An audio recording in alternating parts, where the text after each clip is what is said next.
Recording. Hey there, this is OSB Communications, and I am joined with a good friend of mine for another commentary on another horror classic, this time on my all-time favorite horror film, 1982's Creepshow. Hello, folks. My name is Matt, and I'm joining Mike here, and Mike asked me to be a part of this Creepshow, and I'm going to let him take it because it's his number one favorite, just like mine was The Thing. His is Creepshow, and take it away, Mike. Feel free. Okay, all right. Definitely, yeah, this is my number one favorite horror film because it's one of the first horror films I ever saw all the way through. My stepfather actually allowed me to see it. It was one of his favorites. So I remember watching the VHS. It was one of the few horror films, along with The Thing, that we actually had before I started, going crazy and buying every horror film on VHS I could find.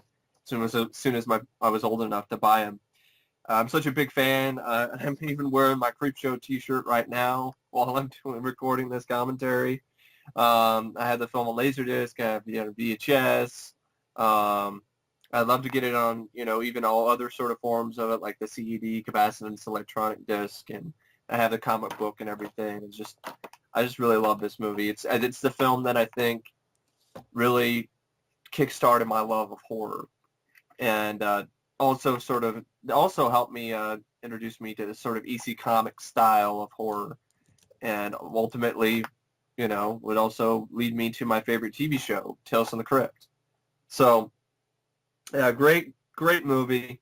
Definitely, in my opinion, it definitely is the most fun you'll ever have being scared. I'm kicking myself because I didn't check the release date. I didn't check the horror films are being released in my way early enough because Creepshow had shown in the theater in Washington somewhere.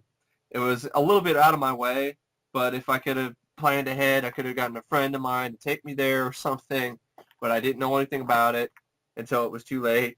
So I'm kind of kicking myself because I missed an opportunity to see the film in the theater this month.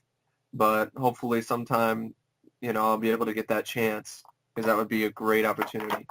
And I was introduced to the film through a VHS that my stepdad had.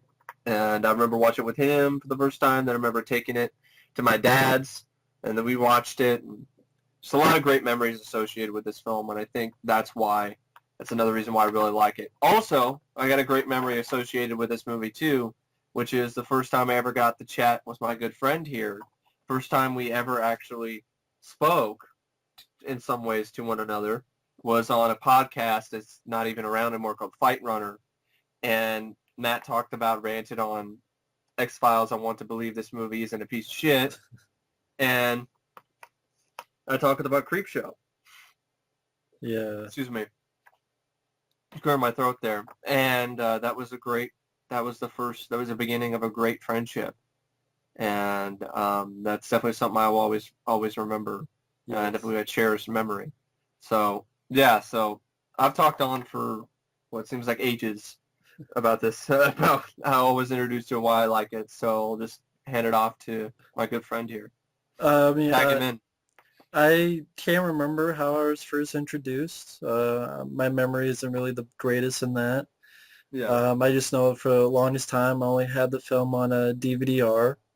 Mm-hmm. And then a nice guy, which I don't even know if he's around anymore, but I believe his name was Jackie Chan 39, had sent me the DVD overseas as a gift. It's a great DVD from overseas. Because it's only bare bones in the U.S. Which is bullshit. Which I'm sure once or twice will be mentioned.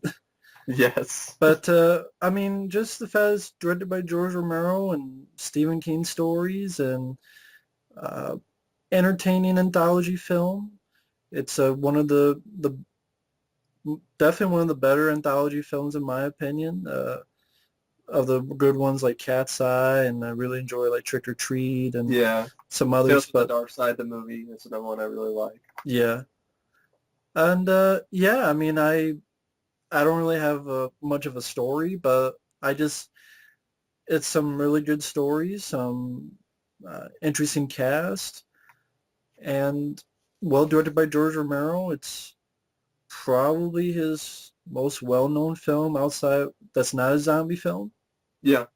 So yeah, Creepshow is a classic. I don't understand why it doesn't get anything in the U.S.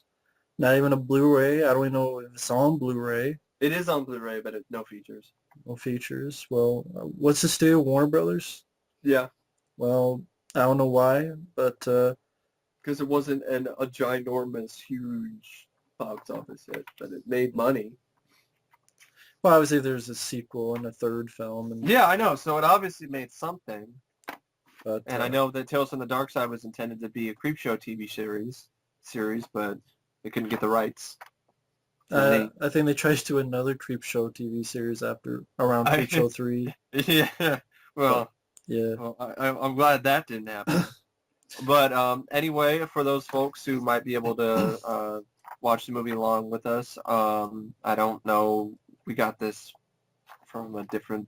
I might put a link down below for a video we can download, or I might not. Let's see what happens. This is a Blu-ray, so it should be basically what I would probably recommend if you have the Blu-ray, if you have the DVD.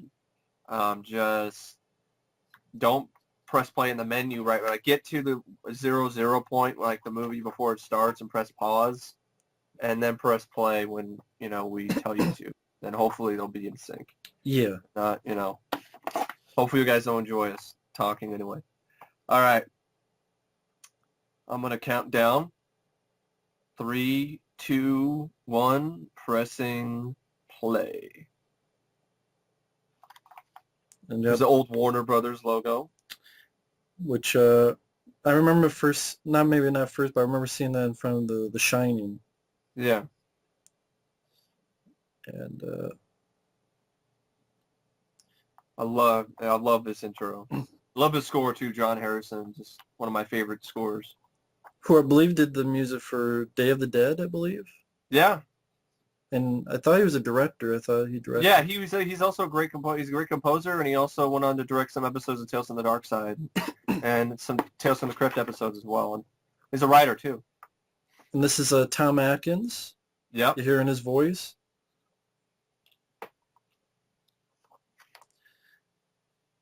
And this is Stephen King's son, I believe. Yeah. Well, see, Tom Atkins is evil because he lost his mustache. Yeah. Without his mustache, Tom Atkins is evil. That Godzilla toy, my stepdad has the same Godzilla toy, the one that he has on the shelf there.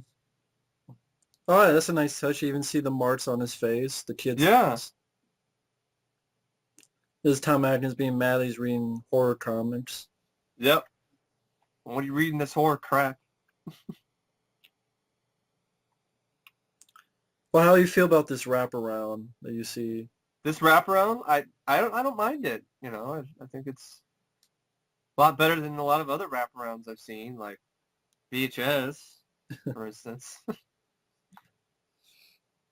Although it is kind of a little bit harsh, smacking a kid around, Horror crap.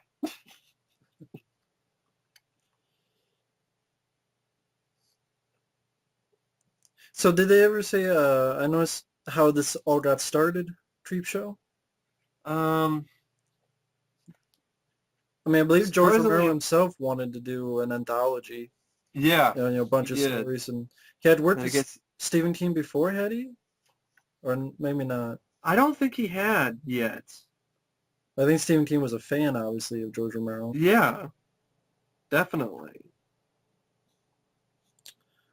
Interesting that he has a poster of Dracula there. Yeah.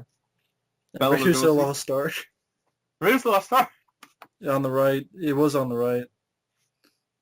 I love the creep.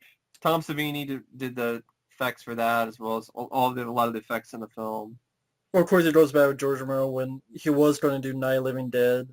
Yeah. I believe, and then Vietnam, I believe. Yeah.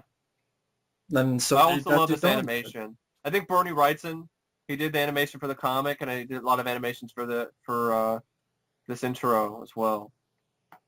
And they were influenced by EC Comics? Were they, or? Yeah, heavily influenced by EC Comics. Totally a lot like Creepshow, like Tales of the Crypt. Creepshow. Creepshow's a lot like Creepshow, of course. I guess during a break in filming, Stephen King actually took his son to McDonald's, and as a joke, Joe was made up with bruises, cuts, and scabs. The girl at the drive-thru called the police when she saw him. Yeah, definitely a very nice touch on the musical score with the na na na na na. Yeah, yeah. I always love this score. It's one of my favorite scores. The crew in this film was also the same crew for Sleepaway Camp. But no chicks with dicks in the movie. Unless there's a secret that we don't know about. But. Yeah.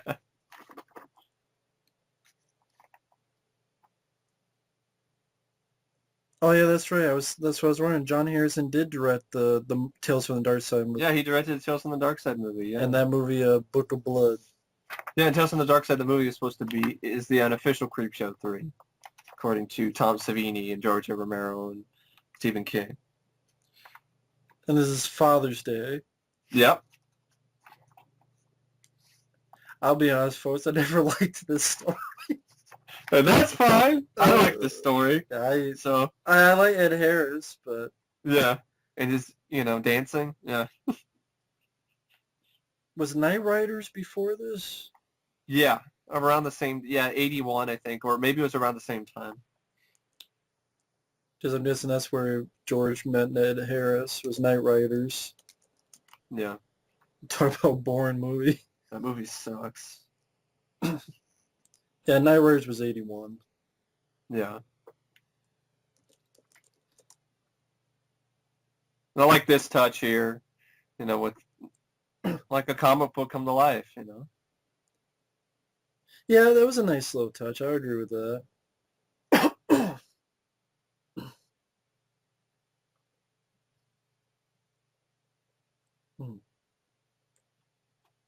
Guy's an asshole. But he has nice hair. Yeah.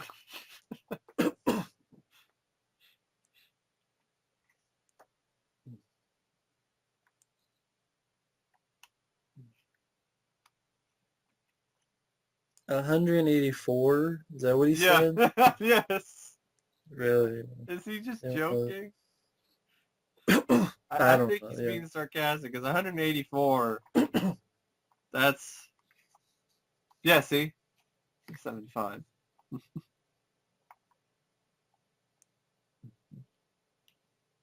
This must have been kind of a pain to add that kind of effect on the film to make it look like it has a comic book background, especially for 82.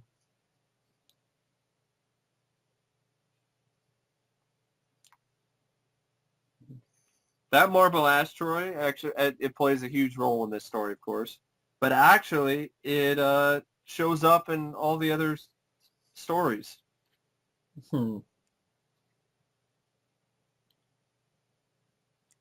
Ugly ashtray. Yeah. I don't know, just the story, I don't really see any point to it. I don't know, just this old fucking bitch driving, smoking a cigar, sticking up her cooch. And the old bitch is crazy. Even though she looks like their great-grandmother. Yeah, I wouldn't say it's my favorite segment, no. I can watch it. Yeah. I think it's because of the Tom Savini effects. I like the... I'll be honest, I haven't seen this movie in years. So probably whenever I reviewed it, which I can't remember when. Yeah. But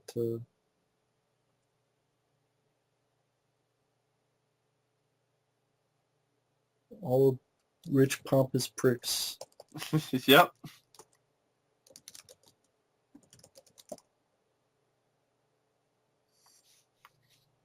Yeah, it was 3 years ago I last saw this.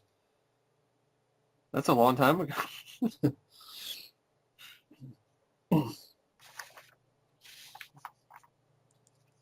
I mean, in comparison to other stories, I mean, yeah, this isn't great, but I still I still like it.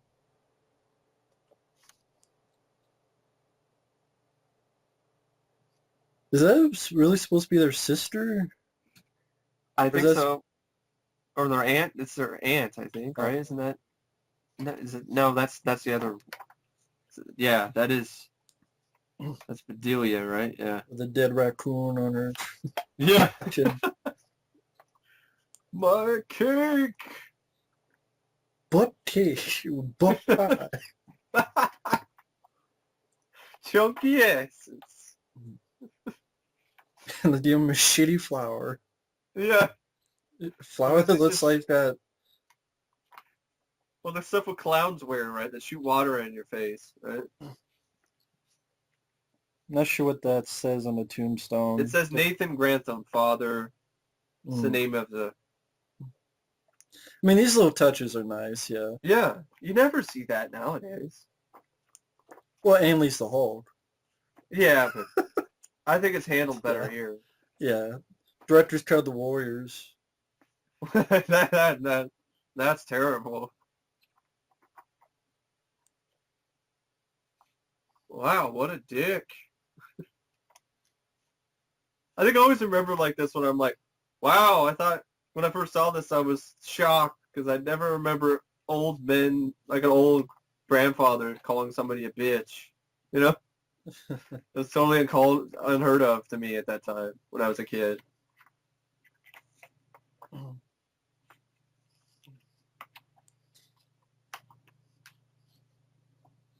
Father's Day!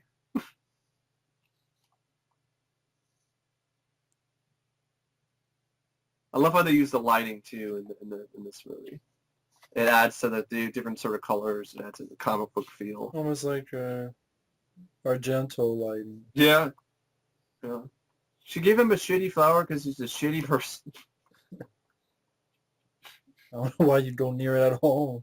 Yeah, I don't know. I wouldn't either. Like, why would he even do this? Like, if you killed the guy, I mean, why are you visiting the gravesite? But, piss on it.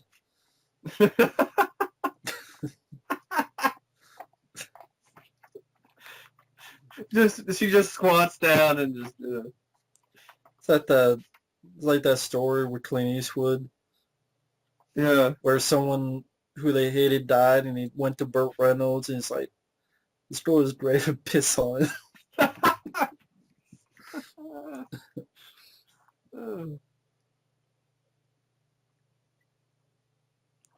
Jim Beam. Yep. Hey, that was in the thing. Yeah, that's true. It's a bottle of J&B.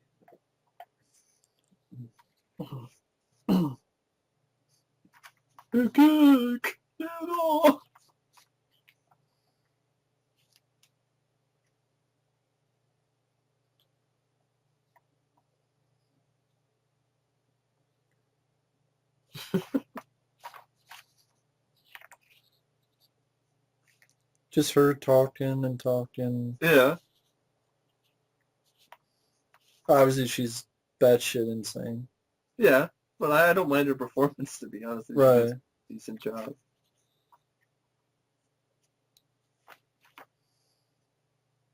Then the music, great score by John Harrison.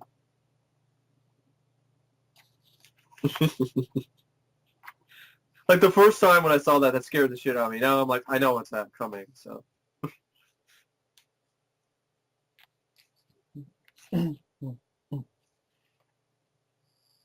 The maggots and stuff on the corpse right there, they're actually Rice Krispies. And also, real maggots were used as well, but there are a lot of Rice Krispies. Want my cake. Like, when I saw it with my dad, we had, like, a running joke with each other. So anytime it was Father's Day, my dad would be like, it's Father's Day, and I want my cake. Then here's this just awesomeness. This is just... There's dancing like a fool. Yeah. And he has hair. Yeah. Yeah. Crispin Glover saw this and Yeah. I'm gonna copy Ed Harris. for Such Friday a great the 13th. dancer. Right? Exactly. The best dancer I've ever seen.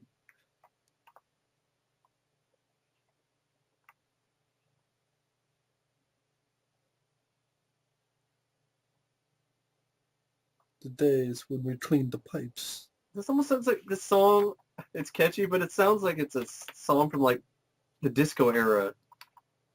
Probably is if this is 82. Yeah. Yeah, the last Disco. remnants of disco. Yeah, disco wasn't exactly dead just yet.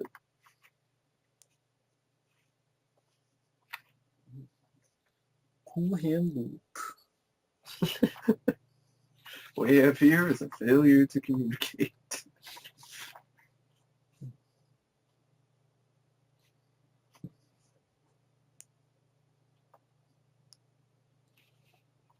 It's kind of rant. That's kind of. I would think that's kind of. Yeah, he's just looking around. Sees that's. I think that's the old lady's car. Yeah, the Door's one still who, open. yeah, the one who. Is this where Ed Harris dies? Like really stupid. I that's you know. I It's your could watch number it. one favorite film. You should know more than me. I know. I know. I've seen it a I'm bunch just of giving him times. shit, folks. I've seen it a lot of times. It's just. It's actually been a while. See, I watched it a lot when I was younger. This is Yeah, recently, and then, Yeah. you know. I'm just giving you a try out. I think yeah, this is it. And Well, yeah, I mean, yeah. you know, this is one of the reasons why I think this segment isn't great. Or I mean, why I don't like it. Why you don't like it is because of this. It's just really, for me, It's a really what's it lame do kill. about nothing. It's a really lame kill too. I think of all the stories, this is just the lamest, and maybe that's why it's the first. Yeah. Get out of the way. But I think you should start off strong. Yeah. And I don't mind the effects on the zombie corpse Oh, yeah. thing. But other than that, it's just Yeah. Ed Harris dancing like a fool. And then steered by a tree there. Yeah. That he Oh, dies the Branson. dumbest way. This Like the is dumb. slowest moving gravestone. I mean, I in history. love this movie, but this is one of the dumbest death scenes I can think of in a horror film. As it just moves at like a fucking snail's pace, this fucking gravestone. The snail fucks faster Yeah. than this gravestone moves. That's just, I mean, I like most of pretty much all the other stories. Yeah. But this one I just thought was really weak.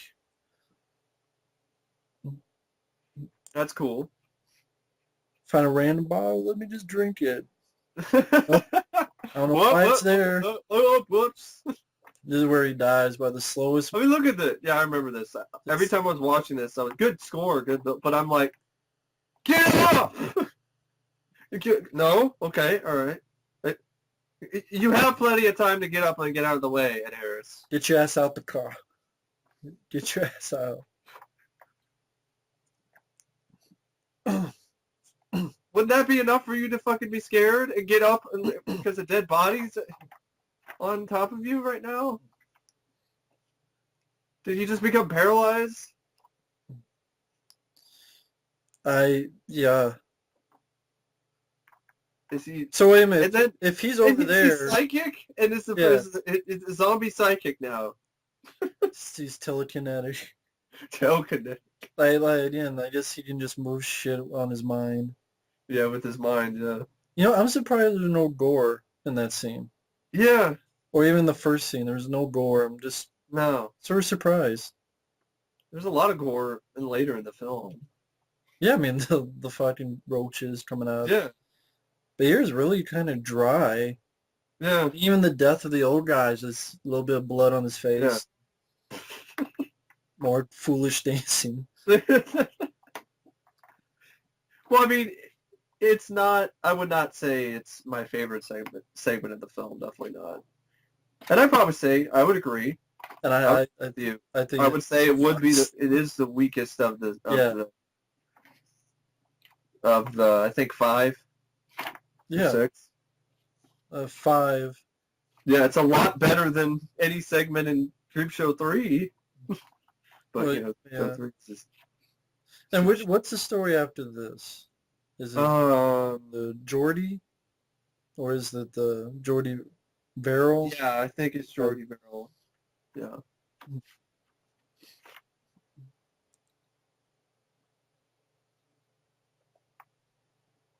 I mean, I like the way it's lit. I like the use of the comic book panels. I like the makeup of the corpse, yeah. the zombie, and Yeah, I agree with that.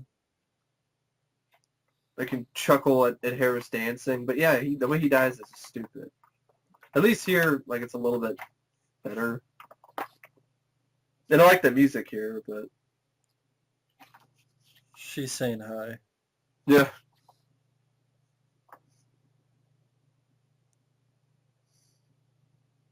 Want my cake. Nice little Fed. Yeah. 180. Head twist. Yep. And the lighting does create a really good mood. You don't see that anymore. Like real lights with blue lighting or red lighting, or if they do it, it's with the fucking computer now. Yeah, that's true.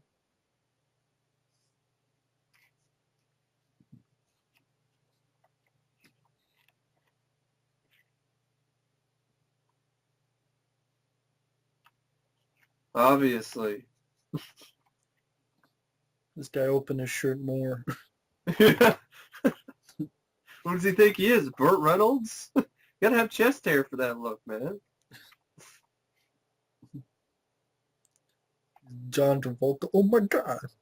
Oh my god. Oh my god. My head. All he's missing is a medallion, man.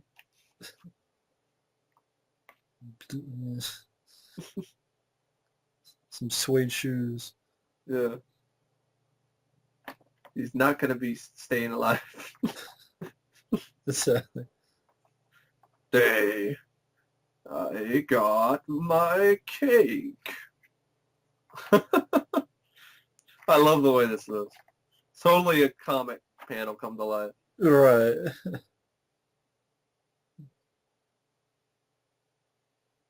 Yeah, the most thing everybody remembers is just the zombie. In that. Yeah. Nah, Tales from the Crypt was referenced there. It seems such nauseating rubbish since Tales from the Crypt. So Stephen King. This is acting debut? Probably, yeah. This one has grown on me, because at first I was literally... At first I was like, this is stupid, but as I've gotten older, I have to laugh at this. It's just... And you can tell it's not... It's totally just... Yeah. It's a joke. I didn't meteor. This is me or shit. Yeah, I have fun with this one, yeah. It's like total cartoon. Yeah. It does have cartoon sound effects and all that kind of stuff. It also has a little bit of a tragic side to it, too, especially near the end. Yeah. So it's all jokey, but then, like, there's some really serious shit going on. A little bit of 50s movie in it as well. Yeah. Maybe it's inspired by the Blob.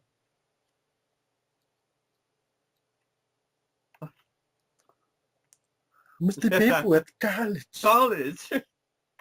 Department of Meteors. I remember this guy, yeah.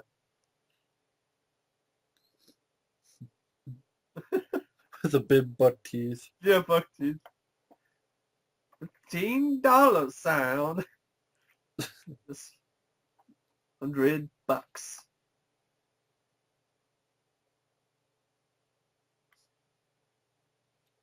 Hit you. Keep clouting.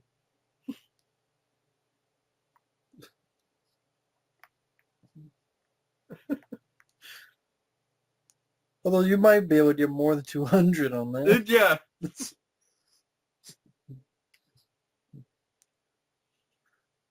Get that some bitch. Get some fucking water now. King was told to play Jordy like Wile E. Coyote, the way he looks when he goes off a cliff. Yeah, I can definitely see that. I can see that, yeah. I like that touch. The page just flipped. Yeah.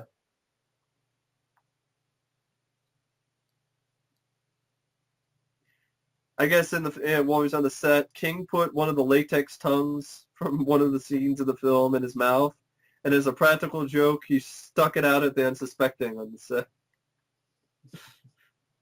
Oh, I love this, yeah. $3? Broken media? Verrill must be joking. You 10 cents. A kid. AD. I don't know what's wrong with a broken mirror. They'd have to break it anyway to look at. Yeah, I know. Yeah. Plus that glowing stuff probably give money, but Yeah. he just dumps the shit. It was because he's a moron. Yeah, I know. But it adds for a fun. Well, yeah, why not just leave it there? It adds for a funny scene. Yeah. As you low kid. Shit. Shit.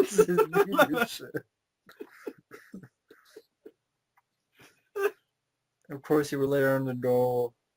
Honey, this machine called me an asshole. Oh, yeah.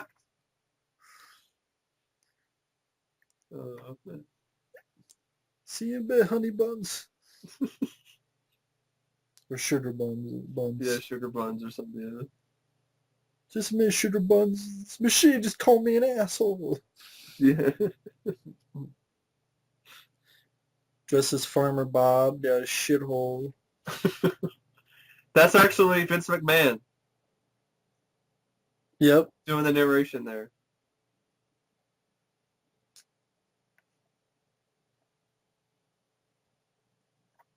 You're fired.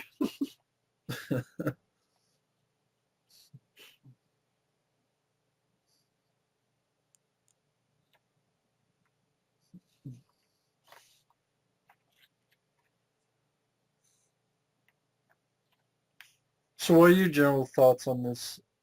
Like I said, it grew on me. The first time I saw it, I was like, this is stupid.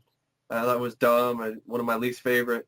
But as the years have gone on, I love it. This is just, I realize it's not meant to be. It's just over the top anyway. And you can't help but laugh as TV. It's good effects too, and a genuinely tragic ending. Now, what do you think? What do you think of the plant light sort of being like a disease? That idea. I like that idea. I think it's a unique idea. Is the idea that you've seen since and other stuff? No, have you? Maybe Habitat. That movie Habitat with Alice Carrie, but that's about it. But even that's not the same sort of thing. Right. Look at the skeleton. The skeleton is moving by itself. So it's the idea that he's got to maybe cut his fingers off? Yeah.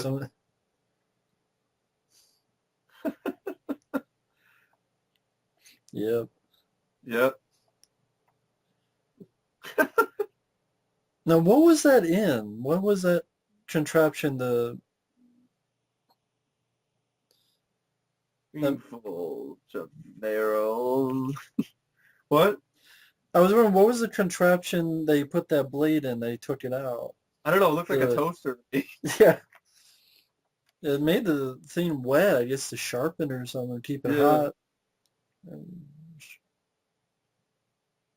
Mom, kid. Nope.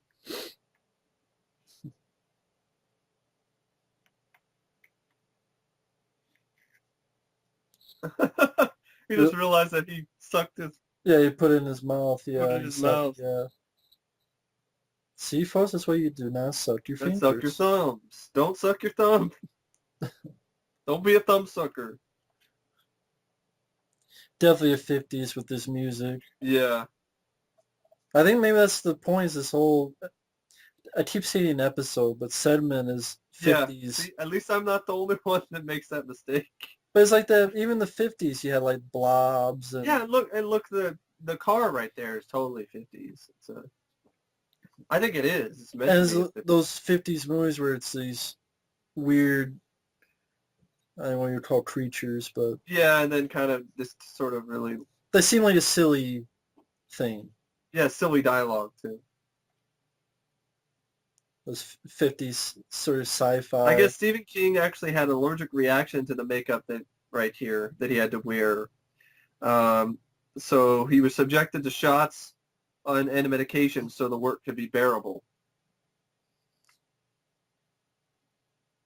It is an interesting idea because you have to imagine what could the cure even be when It's a anything space even thing, touch. So yeah, It's not just this growing on his body, just anything he touches is... yeah. Maybe something that the evolution crew would have to take care of, right? I mean, it really is like an infection. Yeah. As an infection of moss and... Yeah. I guess you would say moss, grass, Grass. weed. Yeah, it's a weed. Outer So that's space what you weed. need. You need Cheech and Chong. Cheech and Chong versus aliens. Yeah. Come on, man. Let's smoke this weed. Well, that's how they win. Yeah. They smoke it. They don't like fire, so they smoke it all.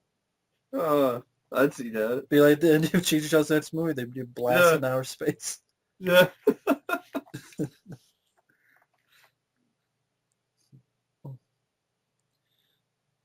Of course, water. Of course, what do grass, moss? They grow, water. Put vodka. Yeah, vodka and orange juice.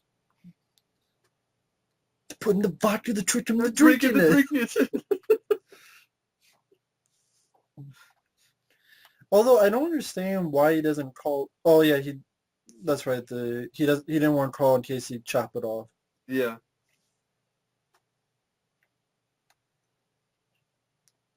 It's totally 50s thing because I think even the footage that TV's watching is like a 50s TV. Yeah, I mean black and white. It's kind of something you see in Night of the Living Dead when they're watching TV. Well, how would you? Since this is your number one, obviously, is your favorite George Romero film. Mm-hmm. I'd probably say yeah.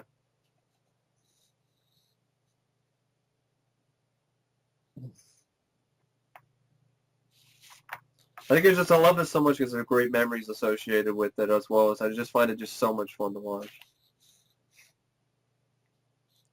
I mean, nice set design or production. Yeah, really good production design, yeah. And the lighting and the directing is just great. They don't make movies like Creepshow anymore. Well, no, I mean, not even Creepshow 3 was like Creepshow. Not even close.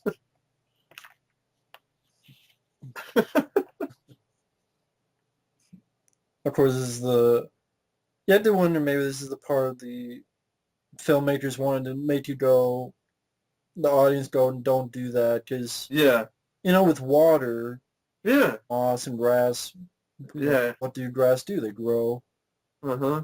Not there. That was originally supposed to be Max von Sydow. Oh, Max von Sydow, okay. Max von Sydow was originally supposed to be his father who's appear in the mirror to warn him. But something happened and so he couldn't do it.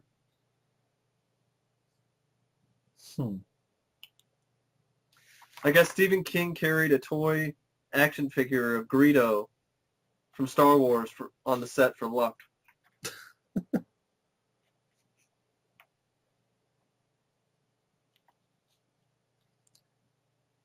Ready, Daddy.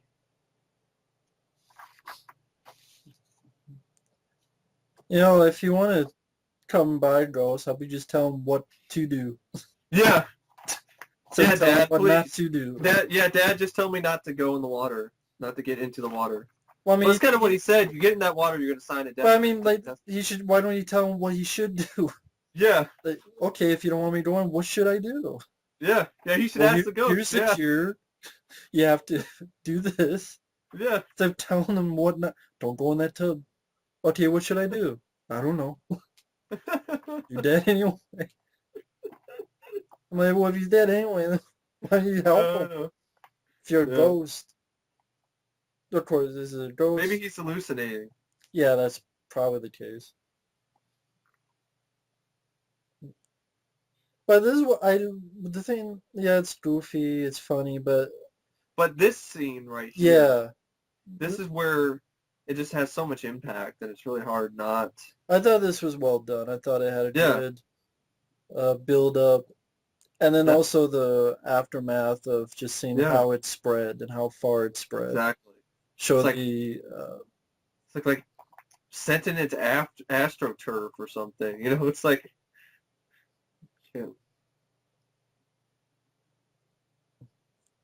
The music builds up really well here too.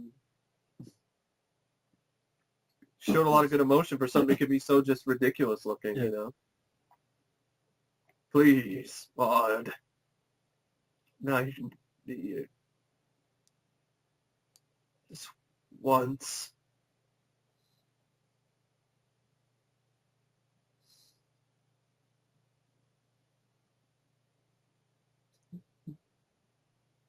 I mean, it's appropriately somber and it's an interesting touch that there was no blood. Yeah. That's where it's all been turned to grass, even its brains. Yeah. And here, there's Castle Rock. Yeah, Castle Rock. Just shows the impact. They're fucked. Yep. It sticks with you because of that ending. Yeah, I thought memorable and tragic, and the voodoo doll there's a foreshadowing. Yeah. You see that a piece is missing, so that shows the kid. This is the first time I ever saw Leslie Nielsen play a role that wasn't a straight up comedy, and because usually he had done by this he had Airplane. No, I mean well, even before that he had done all serious roles. Prom Night and a lot of other movies before he was a serious actor. Mm-hmm. Airplane started him in comedy. Yeah.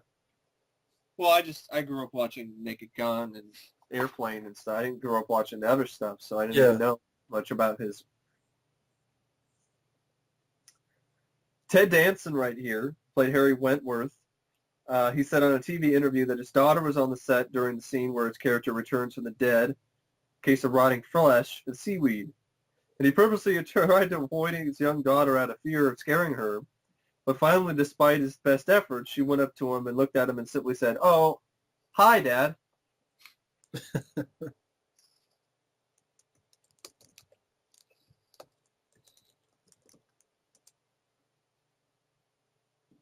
Nice touch there with the panel moving.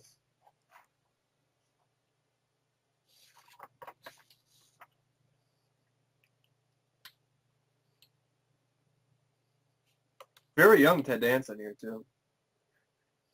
Yeah, this is before, I think, Cheers. He wasn't super, way before Cheers. He wasn't super famous yet, I don't think. No, I don't think so.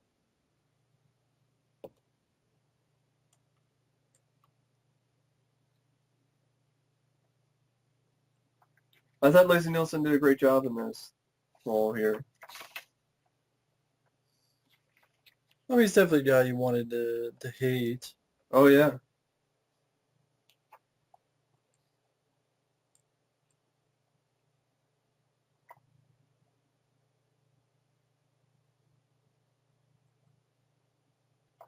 Leslie Nielsen, he did start his career as a more serious actor. He was in Forbidden Planet.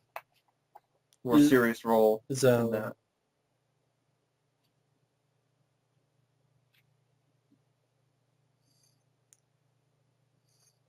And now he's on, he stars in CSI. Yeah, Ted Danson, yeah.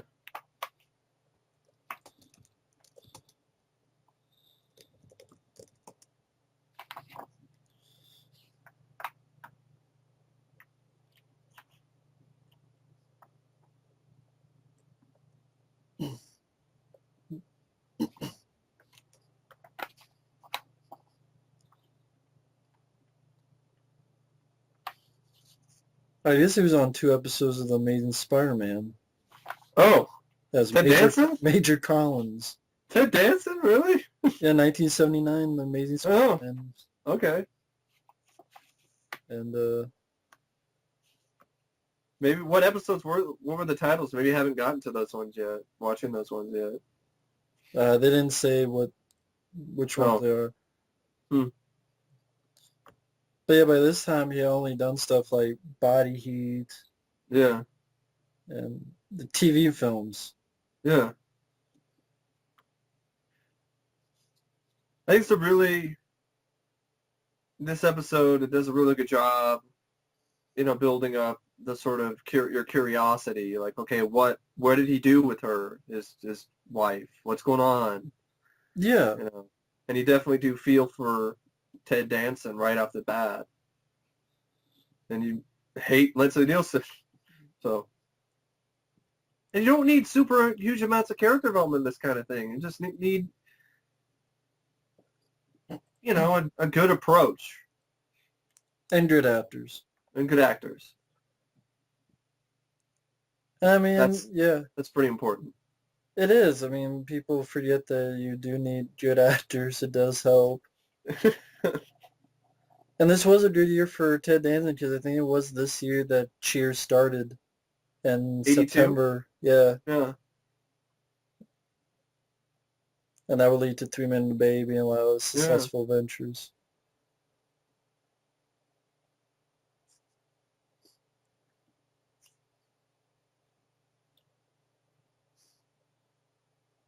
This is definitely a departure for Leslie Nielsen. He's played serious roles before, but I don't remember him playing villains. I think he was a villain Day of the Animals. Oh. Where he fought a bear.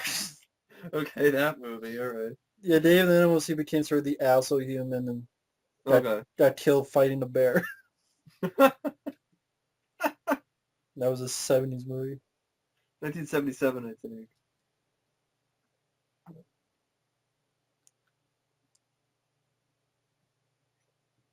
But I think this does work because of the actors, the two. Oh, definitely.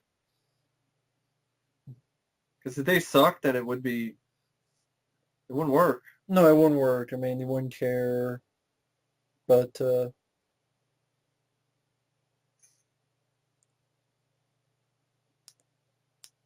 good piece of music again by John Harrison. I don't know, in a very, very, very vague way, it reminds me a bit of Cat's Eye. Yeah. Where Ted Danson's kind of Robert Hayes. Yeah. Yeah. And you have this guy whose wife. Yeah. I think she died in that one too, right? Yeah. I mean, everyone dies here, but. Yeah. But instead of here, he goes around a ledge and yeah. I think it's called The Ledge. Yeah, it's another underrated anthology film. Well, I'd love to see Scream Factory get a hold of that. That'd be cool. Yeah. It's anthologies not a lot of people talk about. Stephen King, too. That's true, yeah. Stephen King's Cat's Eye.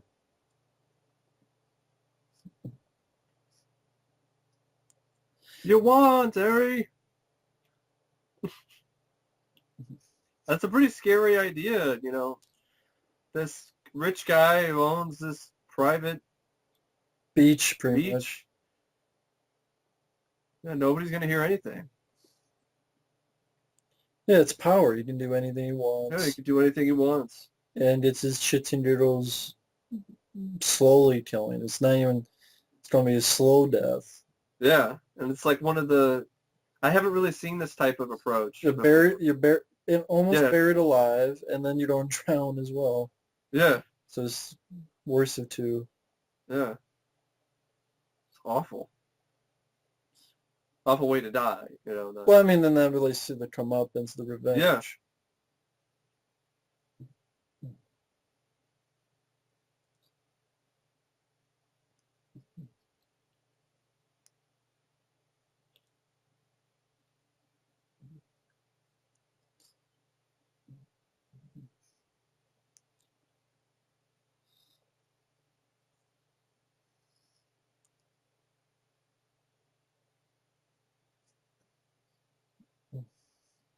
Oh, gone.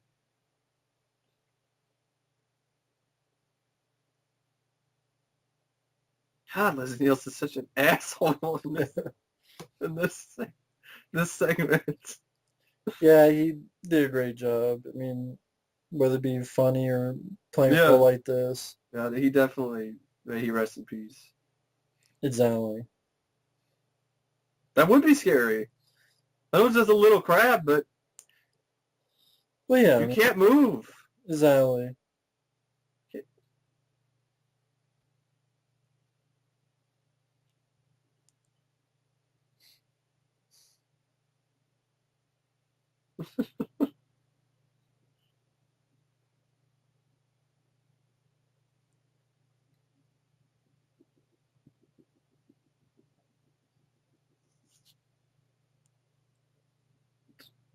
Animal abuse.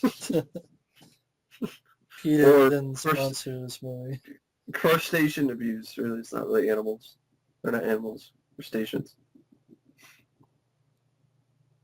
That's why PETA isn't part of this movie. Yeah, PETA does not approve of Creepshow. Probably not for the bugs either at the end.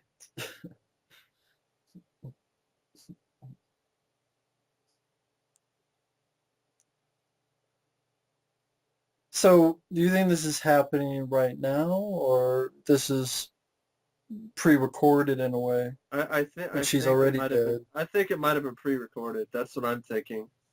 Because he had all of these tapes in his bedroom. You see later in the segment.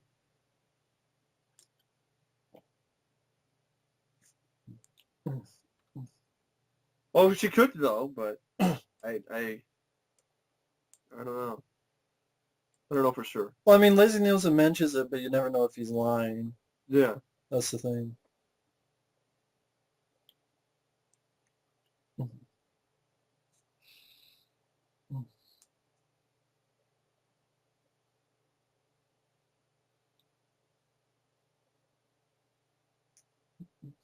Promise you see Becky again. Yeah.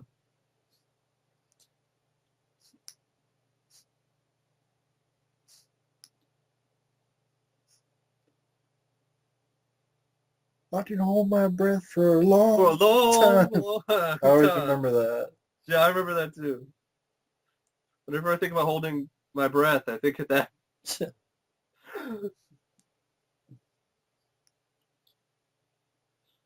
Yeah, definitely. Great actors is really paramount for why this works. I guess it's just a 6.8. I think it's too low. Yeah. Especially Fortress gets a 7.7. Well, why do you think, for you, this anthology works compared to others, other than you grew up with it? I think it's because it's helmed by really talented, genuinely great masters of horror. Stephen King, George Romero had their fingerprints all over it. It doesn't take itself too seriously. I think that's a big thing that makes it work, makes it so entertaining. When it needs to be serious, like here, or like the scene at the end of Jordy Verrill, it works. But when it needs to entertain you and just be a little bit over the top, and much like a lot of the great Tales from the Crypt episodes, it just knows how to balance the vibe really well. Great score, very wonderful, great direction and lighting, and unique, techniques of editing and so forth and so on. I mean, this is pretty tragic, right? You definitely do feel bad. Yeah. And you want to do something to help, but you can't. That might have been her, maybe, possibly. Yeah. That bucket there, I don't know for sure. But, like the tagline says, it's most fun you'll ever have being scared, and I agree with that. And a lot of the other horror anthologies, it's a little bit long, but I didn't think it was ever that I don't think it was ever boring. VHS, that's boring. That's an example of an anthology that doesn't work. It has a shitty wraparound story. I think the wraparound story here I think it works. Yeah, there's a lot of reasons why I think this is the best, and a lot of people do consider it the best horror anthology. And Yeah. I disagree. I mean, the music definitely helps as well. Yeah, definitely. Like I said, the lighting and the way it's edited and the way the direction is, it's totally, we're making a live action EC comic, and it totally does feel like that. Yeah, I definitely agree with that. I mean, I do enjoy the film. I don't think I've watched it as many times as a lot of other folks have. Yeah, But it's still a very good film. I can say yeah, that. I mean, I don't like the first story, but after that, I yeah. think it really. I think the first story is the weakest, but I could still watch it. That's kind of how I feel with Tales from the Crypt. There's some weak episodes, but I can still watch them. There's none of them that I really would probably say I hate. So the stuff you were saying before is that what you think anthologies today should learn? They miss a lot of the fun aspect of it. I have a little bit of fun, and also at the same time, be serious when you need to be, but realize that you're kind of making. It's a horror anthology. It needs to have a lot of shifts and different tone. VHS 2 did a great job with that. Not VHS 2. I mean, ABC's Adept 2. ABC's Adept 2 did a fantastic job of having. They had so many different stories, but I think they just had so many genuinely good ones that were unique. Uniqueness, I think, is a big thing, and good acting, and good performances, and good screenplay. Don't have too many stories that are kind of the same. Don't have stupid stories like haunted hot dogs or some dumb shit like that. Right. Don't drag it out too long.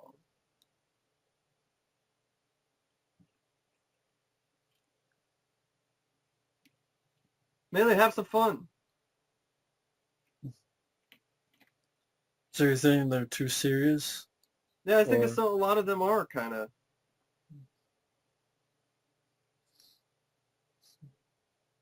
And not only that. I mean, this is from a period in time which I think was the best decade for horror, was the 80s. And now, that's great. I'm gonna get you. Beth Theory. Hold your breath. So it's totally like a comic book panel come to life there.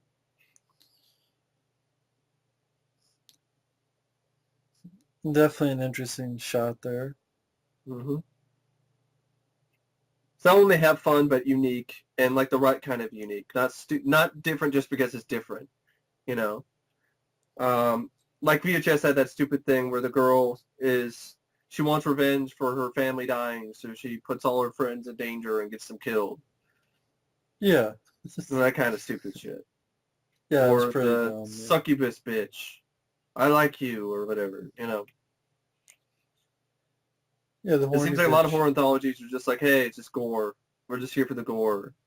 Gore, and not much of a story or good characters. And I think that's a key thing. Especially in VHS. The first VHS, there's just shitty characters. Yeah, At I least agree with that. with this segment, you got Ted Danson. You have a villain you love to hate. But you don't just have a bunch of shitty characters that you want all to die.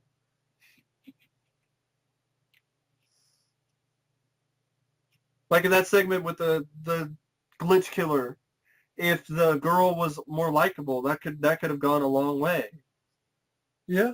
Because it would made you sympathize with that character and want her to get her revenge. But even at the end of that, she doesn't even get a revenge anyway. So Yeah, because she's a dumbass. pointless. It's pointless. So I always like the way this is edited, with the music too.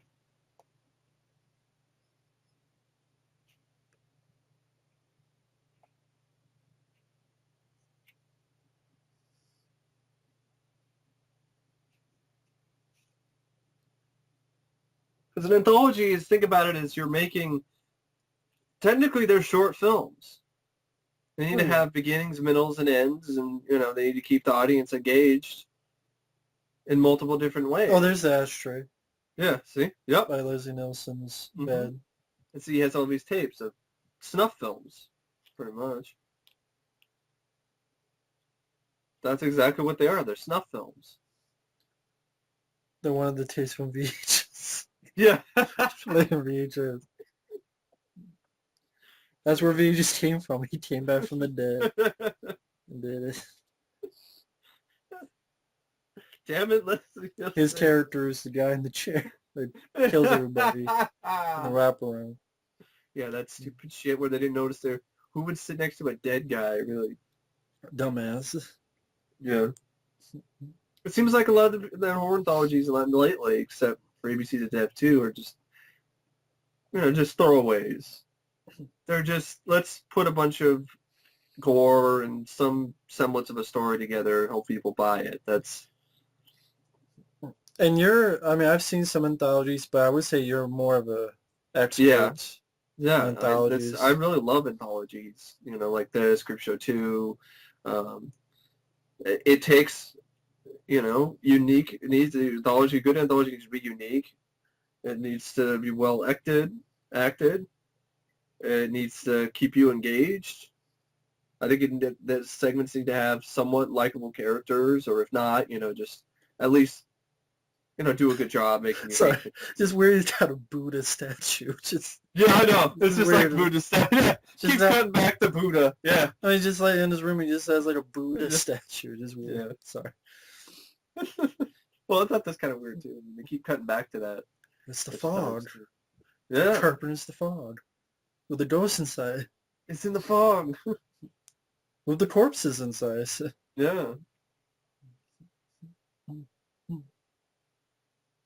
And you could tell that there was a budget here behind this, and there was care. And I think the girl is Gaylen Ross from Dawn of the Dead. Yeah. Forgot to mention Dawn of the Dead, Gaylen Ross. The main that's another female. big thing. Yeah. It's cool. Another big thing about horror anthologies is a lot of the ones lately are just cheap. It doesn't help. Yeah.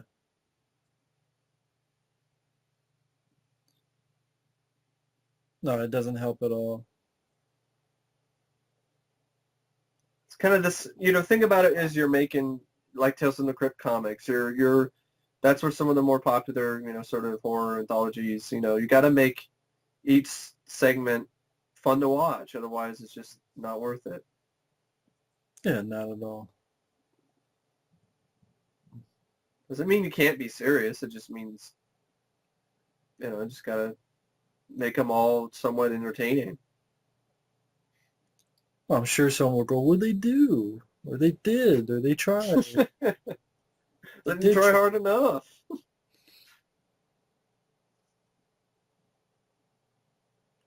Or maybe keep it simple. Do it. Maybe that's another good thing. Or don't go too ridiculously in terms of plots and so forth. Or if you're going to keep it simple, there's Ashtray again.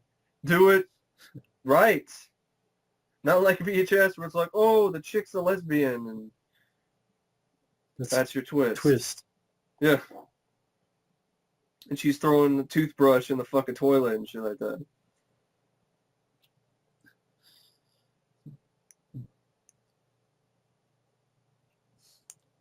I like the angle of the camera, stuff like that. Good music.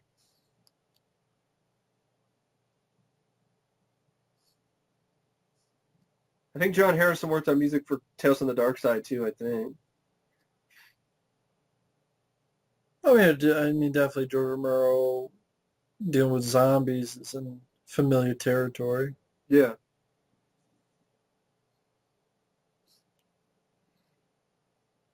Great makeup.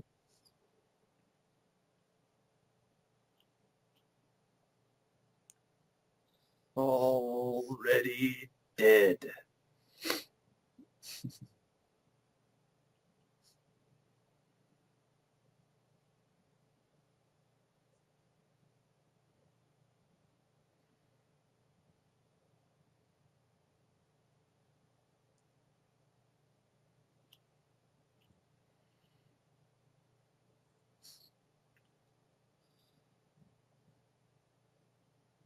time. He was repeating what he said. Yeah. Hey, Beetlejuice ripped off this movie's this segment's tagline. It's showtime, yeah. Yeah. Maybe Tim Burton saw this.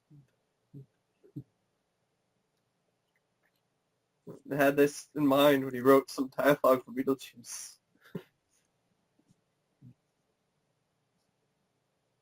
Good acting, Lonesome Nielsen, right? I genuinely do believe he's scared shitless. Well, yeah. Although It's a lot. I don't understand why he doesn't just go out that window. Oh, there, Yeah. that's why. I guess they teleport, too. Yeah. They're ghosts, I believe. All right. Breath. I love this. He starts laughing. Hysterically.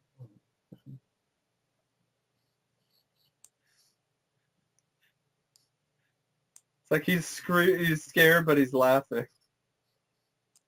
I mean, and then great lighting here again. And then this line. Hold my breath for a long time.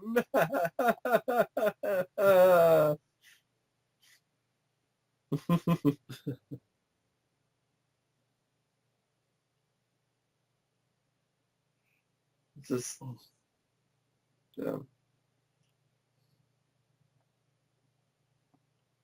For me personally, that's what I want a lot about my anthologies is fun and uniqueness. Some good acting and just talent behind the camera and care. Like any good movie. And it's even more crucial with an anthology because you're putting out a lot of short films. Well, yeah. It's not just one movie.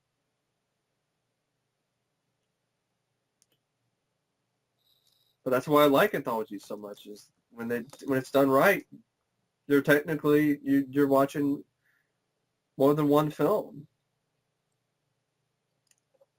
And this is I'd probably say this is my favorite segment. Yes. Yeah. I think most people would say that as well. I agree with that. Adrienne Barbeau. The ultimate bitch.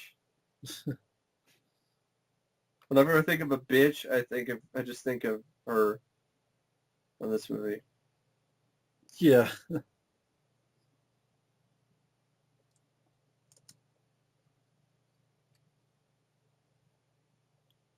That's Friz Weaver. He would actually go on.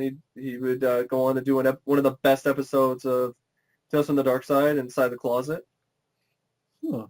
which is directed by Tom Savini, which is his directorial debut. Hal Holbrook, who was also in The Fog. With Adrienne Barbeau, yeah. Yeah, with Adrienne Barbeau. Adrienne Barbeau was still married to John Carpenter when Creepshow was released. Carpenter would make the film version of Stephen King's Christine the following year, and King wrote and makes an appearance in Creepshow.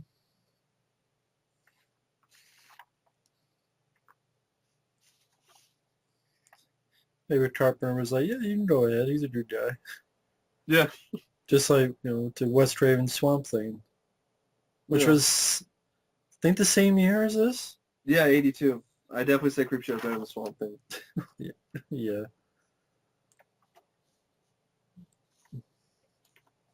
And that has a special edition. I know. For the U.S. Swamp Thing. I know. And I have, because it's actually good. I have it too. It's because it's MGM. I can watch it. It's just. But you were saying, yeah. MGM. I was just saying MGM. It's because it's on MGM, and MGM is more.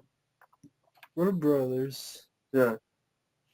When was the last horror they actually gave a shit about?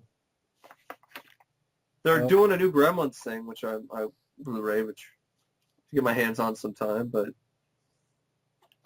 that took them the longest time to give a shit about Gremlins. The Lost Boys is a good DVD. Yeah. Other than that, I can't really. Did Warner Brothers? No, that was 20th Century Fox that did The Omen.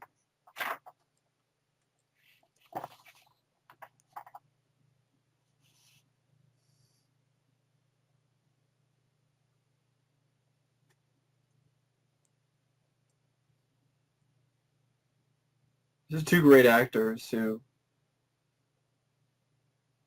definitely these are the type of actors you don't see in films nowadays as leads or anything. No. Older men, like maybe an independent film that barely gets released in the theater at all. Yeah, it'd be much a cheaper, lower budget movie. Yeah. I think another reason it makes a lot of newer movies kind of not nearly as good as the older films because you're more relatable to some of these older movies. Normal people. I mean, they cast more for talent, not for looks. Yeah. And some of the more talented just happen to have, more common looks. Mm-hmm. And older folks have obviously more experience. Yeah.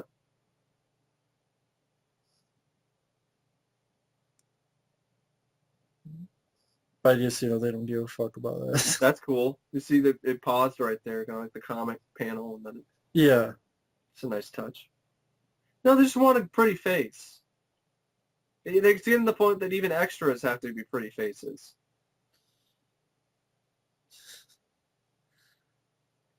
I think this. I love this. Yeah. I love this. I think this is a big thing why people enjoy it. Yeah. Wilma. Damn it, it's mom now. Not a thing, Wilma. Just fine. And I love this. The clapping, yeah.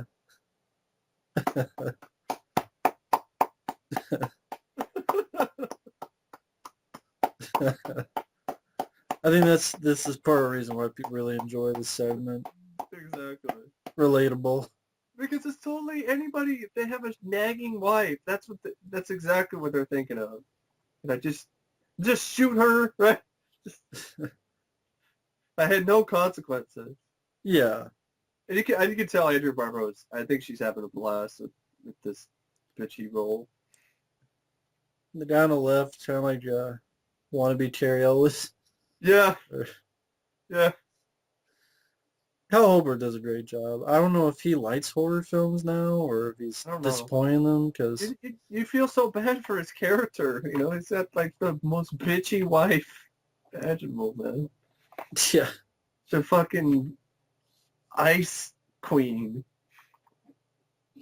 And the idea too of a monster in a crate. I think that's pretty... From I guess what is it, Arctic Expedition? Yeah, Antarctica. Yeah, Arctic Expedition. Yeah.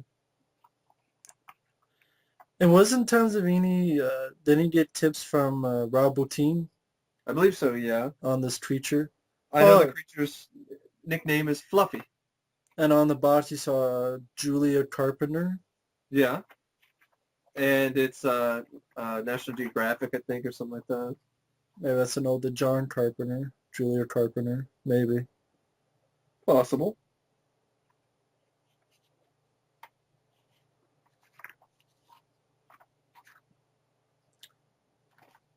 Speaking of, did this come out in the summer of '82, or was it trying to think. I don't know. '82 was the big year of this kind of genre. Yeah. That's the thing. I think it did. Came out maybe June or July, if I remember correctly. I know I should know, but that's one thing that I am not. Right. November. It came out in November? Yeah, November 12th. Okay. Same day as Alone in the Dark. Oh, another good one. It was at the Cannes Film Festival in May of 1982, and then debuted in November. Wow, it played at the Cannes Film Festival. Huh.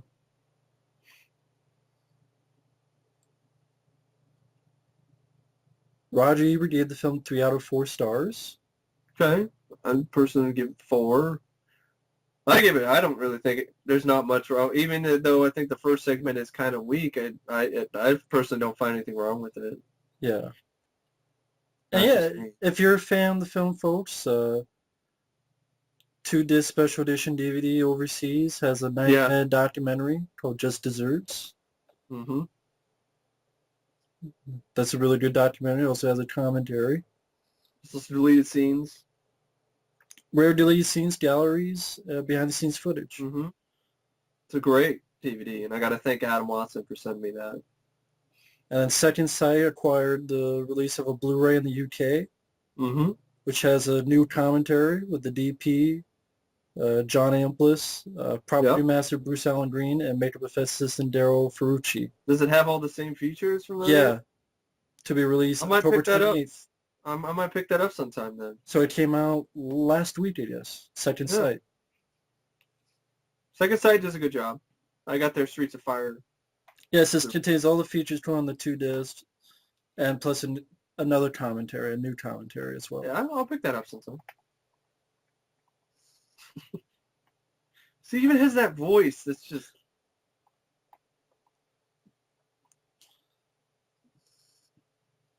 It's like earworms, you know?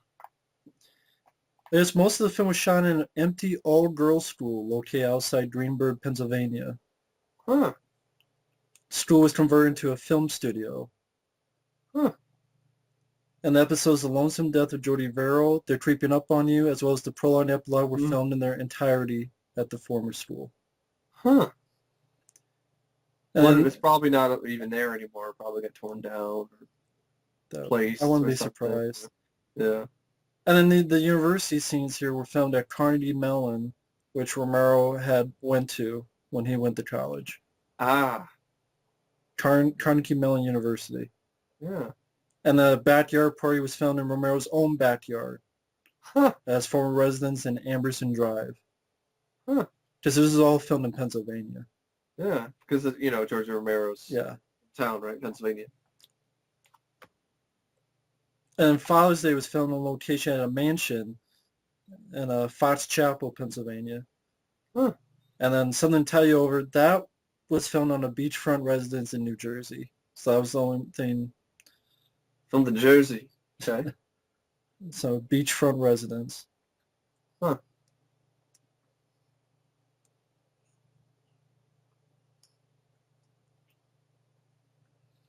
I always remember when I first saw this episode, like it was just this segment.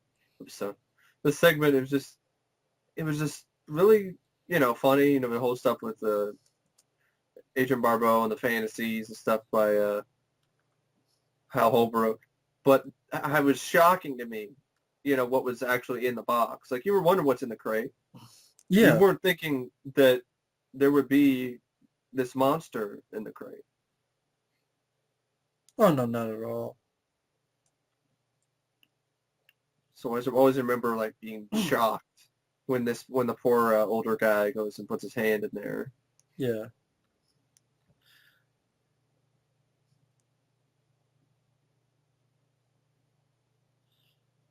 Yeah, I mean, this year, you had from Conan to Poltergeist, Yeah. from Star Trek to The Thing. Well, yeah. Blade Runner. Well, you wouldn't have been able to see all that kind of stuff in a marathon at the Alamo Drafthouse Theater if you actually were near an Alamo Drafthouse Theater. And this year had so many stuff. Yeah. Compared to this year, man, 82 is just... Yeah, you had 48 hours at the end of the year. 2014 by a mile. Oh, yeah. Beats it like a rented mule. I always love that shot. Shot of the eyes. Good. The lighting here. And the score. Sounds like a siren.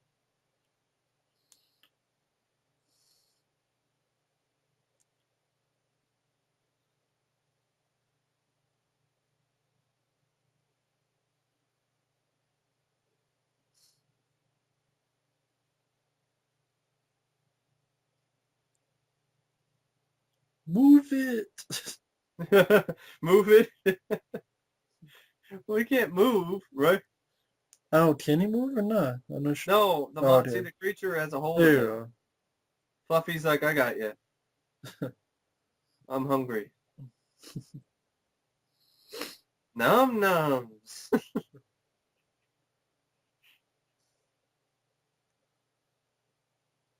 Because really, this is the only monster in this movie. Yeah. It's one of my favorite movie monsters, actually, is the creature. Fluffy. And there was an episode, right, that Savini directed where he had another monster? Yeah, like I said, Inside the Closet, yeah. It's the one that Friz Weaver was also in. It's Friz Weaver right here. I always crack up and it's like...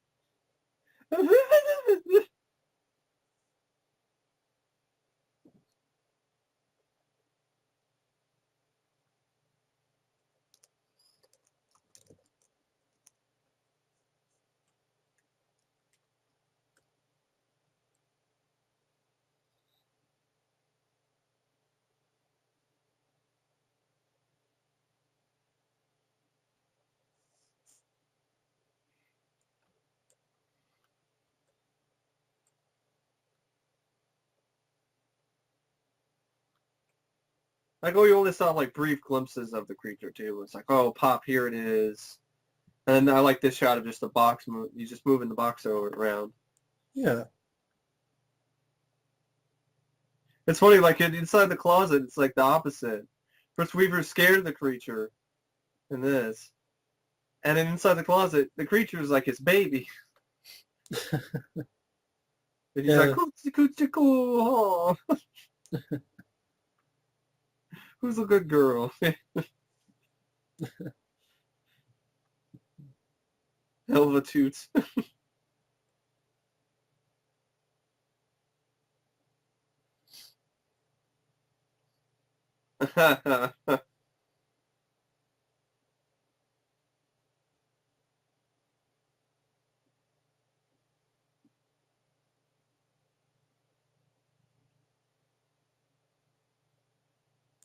But he's that bored, he's got to see it. Yeah, I guess so.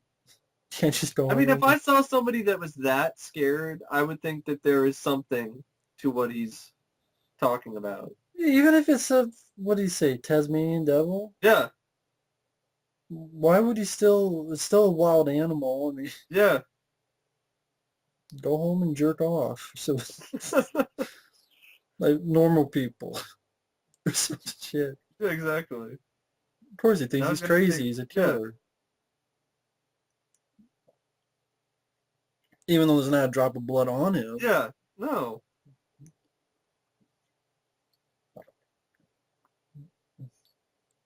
It's a lot of blood. And yeah. It's real. It's good, actual good old corn syrup and, Yeah. food coloring dye. It's not CGI. That's another thing I'm sick of. CGI blood. Like, really? Yeah. There's no excuse for CGI blood. Modern day horror films. None.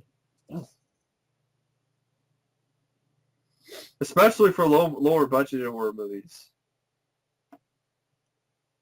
Yeah, I agree with that. I mean, it's a tool that they're not.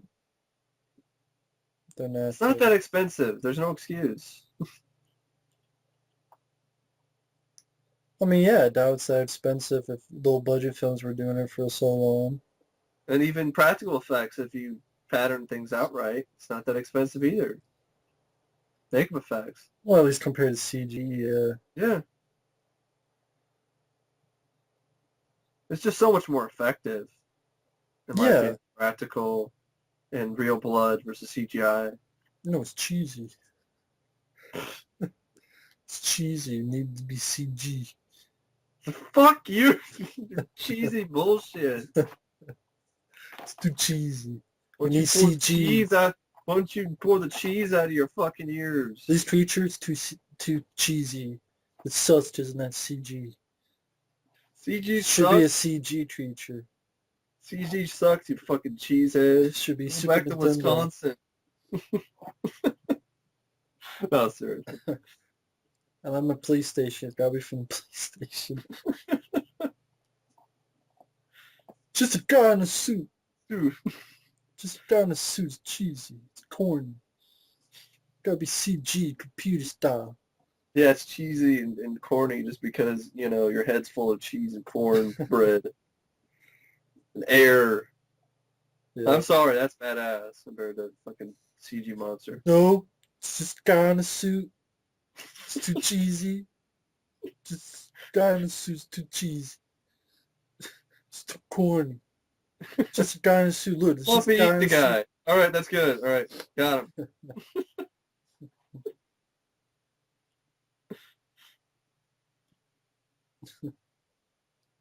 This is pretty brutal here. Yeah, that's really nice. Very nice. It just swipes his face too. And the music too. Piano, like a heavily piano score by John Harrison here. Yeah. Worked really well. That's another thing that I think is overlooked with films. The importance of a score. Yeah, I agree with that. People didn't realize I was being sarcastic in case people are idiots.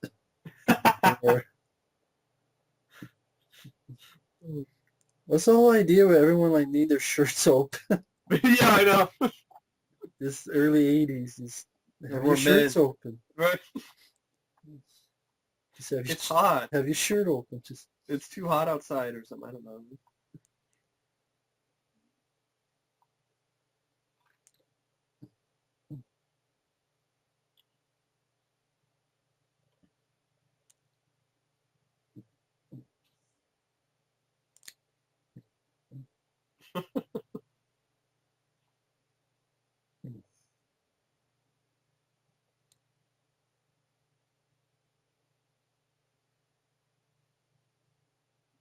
Oh, I die. Great. Yeah. Like the janitor. You died. I get eaten alive by Fluffy. Hey, I like Fluffy, so. And that's that Gabriel Iglesias. Fluffy. No. I would. Fluffy. No, not Fluffy. I would. Yeah, even by Gabriel Iglesias. I'm just imagining that the crate pops open. There's Gabriel Iglesias. It's Fluffy. Starring now in the Fluffy movie. Oh my god. Oh god. That would be hilarious. Somebody should Photoshop that or something.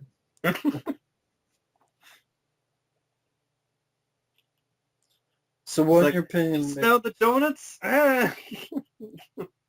What in your opinion makes this the best segment? I think that's an interesting question. I love these two actors. This might be the best acting in the film.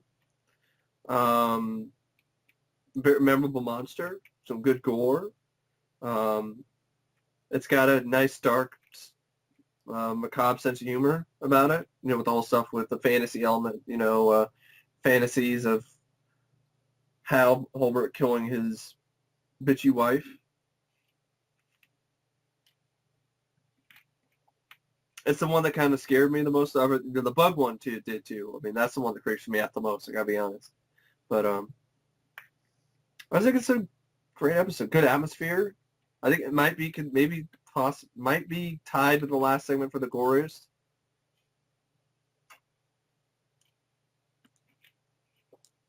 I would say this probably is the goriest because really you only did one scene in the last one. Yeah. Well, here you had the headshot, you had neck being ripped open and stuff. I just love the atmosphere, the whole idea of an empty, college campus. Students are gone. Some teachers, few teachers, and so forth. And of course, the creature in the crate and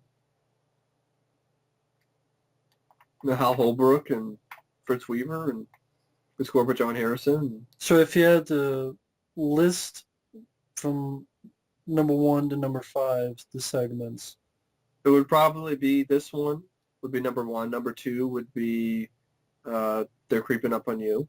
Number 3 would be Something That Tied You Over. And number 4 would be Lonesome, Death of Jordy Verrill. Number 5 would be Father's Day. Mm-hmm.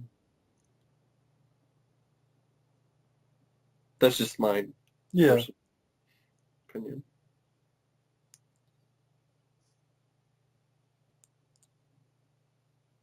I just does a great job building the mood, and you automatically, what he does is necessarily the best thing. Kill his wife, but and it is I think it's the longest segment. Well, I mean, and really enough, it's, I think, one that most people say is the best. Yeah. It's the longest one. Now, were there stories that were supposed to be in this one but was in the sequel?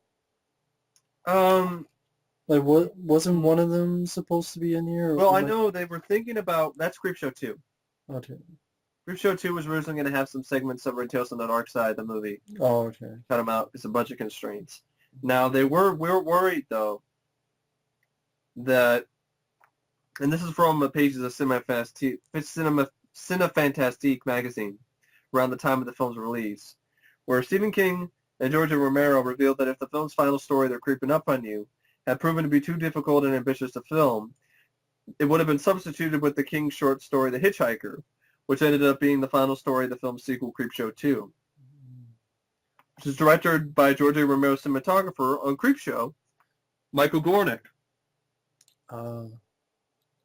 Which that has a DVD with features in the U.S. Yeah. Creepshow 2. The Blu-ray that was released didn't have any of the features, I don't think. Creepshow 2. The two of the characters that are featured in the Crate segment, Tabitha and Richard, were named after Tabitha King, Stephen King's wife, and Richard Bachman, his ghostwriting name.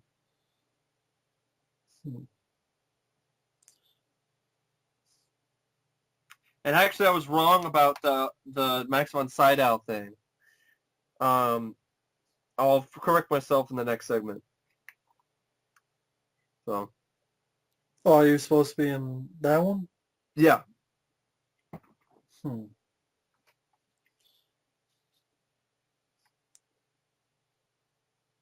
Very stylish. Very stylish film, to be honest. Yeah.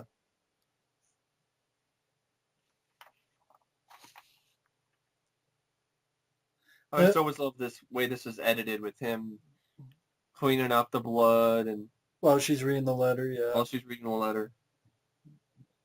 Now, I was going to ask, was there a reason why this had 5 stories, but then the second one had only 3?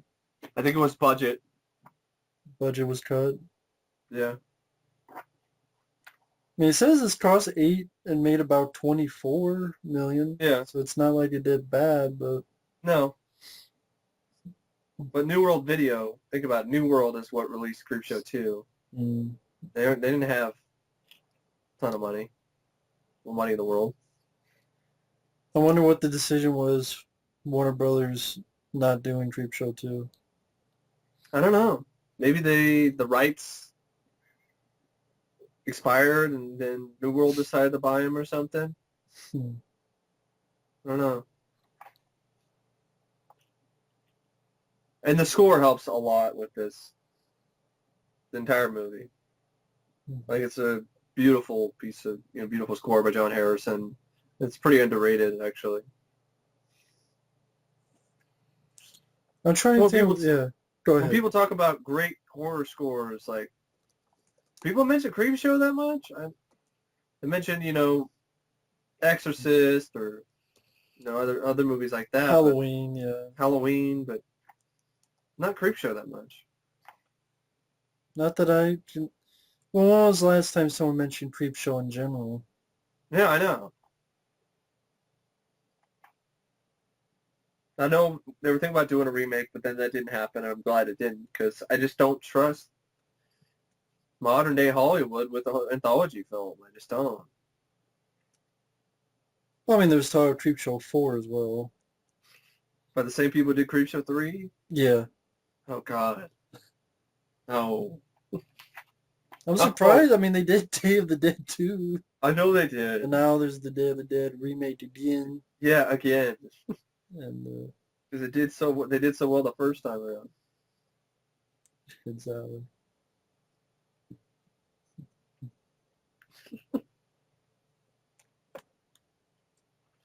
It's a total contrast from her character at Small Thing. Yeah, exactly. Now I was just looking up. Previously, he had done Night Riders, and after this, he would do 3 years later, Day of the Dead. George It's a Romero. good follow-up. It's a good movie to follow up Creepshow with. In a way, that's an underrated movie, Day of the Dead, really. Yeah.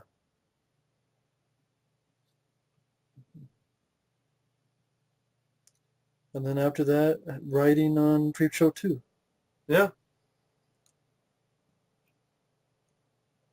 And his son's trying to do a movie, Romero's son, but he couldn't get the funding for it, which is too bad.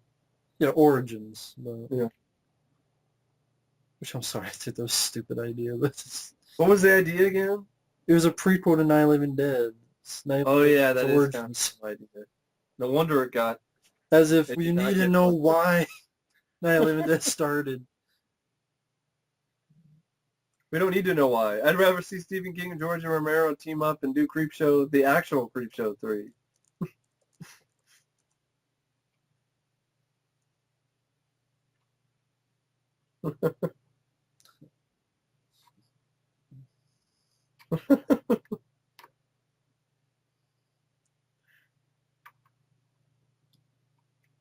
I love the way this is set up too. Yeah.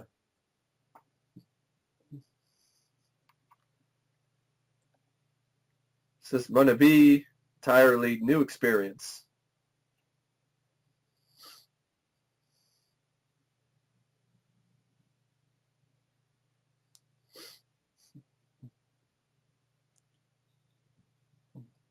Stairs, buddy.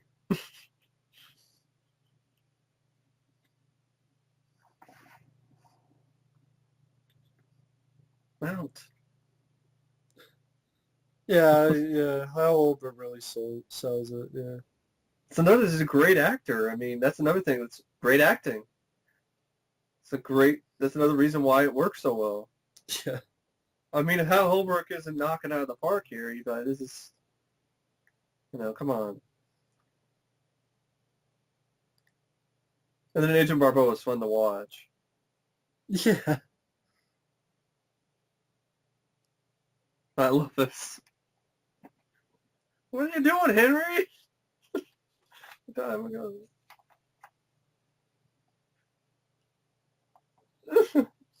Stop it.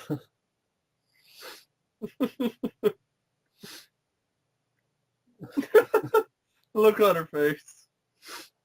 I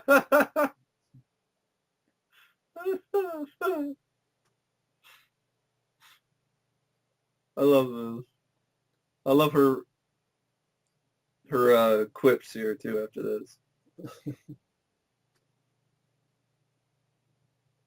Because it didn't happen the way you expected. That's the reason why I like this segment a lot. This is Friday Night Bites! Is there some real punches?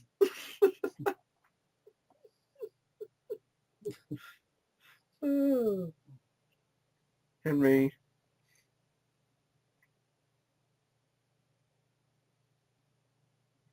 I don't know. Why don't we just divorce her? Yeah, I know. That would have been a good idea.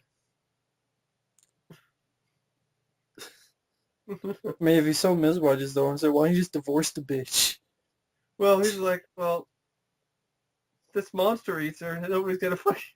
I know. I mean, just saying before is like, you're so miserable, divorce the bitch. Yeah, that would be a good idea. But, Just saying. Yeah. Wait, I'm real. I swear to God, I'm wearing the balls for earrings. I love that shot.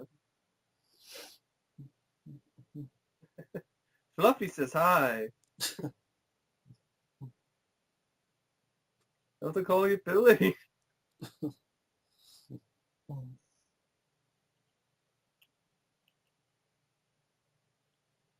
That's why I just love that whole exchange where How often in a horror film does it just automatically happens? It pops out and kills a person, you know? Right. It was different this time around. It was a delayed gratification, and I like that. It's pretty fun, too. Was the Friday Night Fights? Huh?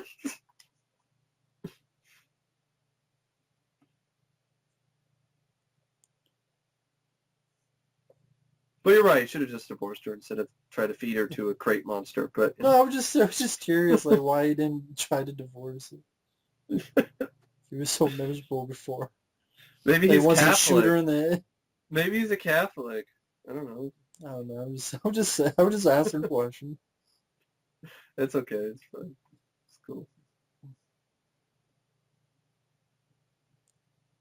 I kind of like how, like, well, this happens a little bit later. He locks it up. Yeah. Yeah, I'll mention that a little bit later. Well, I mean, you didn't mention now. I mean, Well, yeah, it's let's like the guess whole thing. It's the whole thing where the creature is kind of. It's almost like he locks up the creature, but then, well, you know, before he throws it in there, like the creature is all kind of sympathetic towards, you know, what's happening, which I thought was kind of interesting.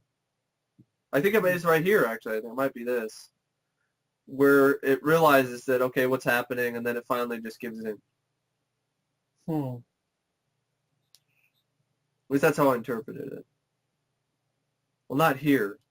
A little bit later when it decides to.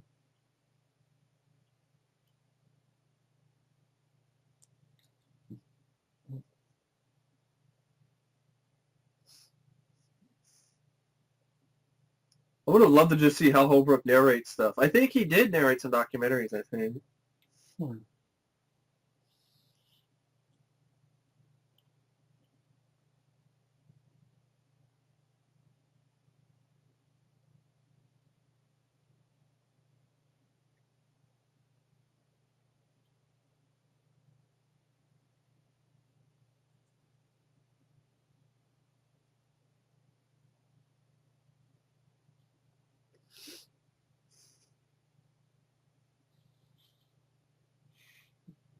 Yeah, see, maybe at the very end.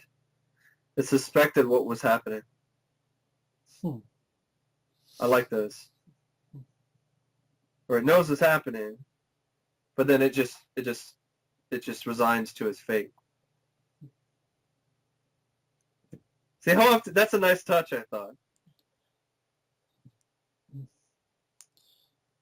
Why would it do that, though? I have no idea, but I still like that touch. Right. I was just asking, like, why would it do that? Well, I mean, but he fucks There's a up. matte painting there. It's a matte painting, the cliff. Yeah.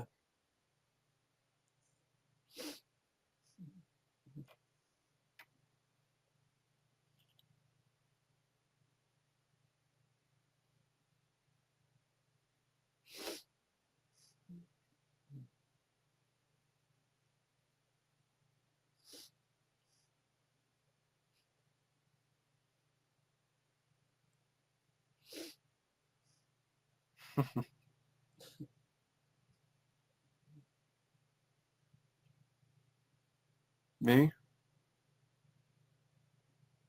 What are friends for?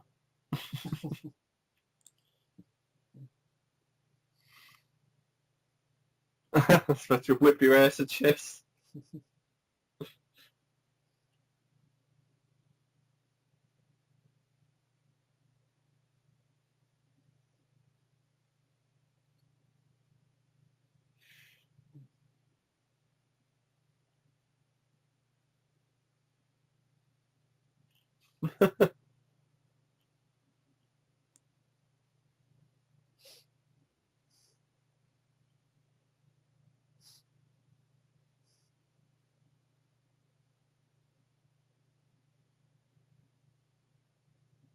That's funny. This has a scene with chess in it, and sort of the thing.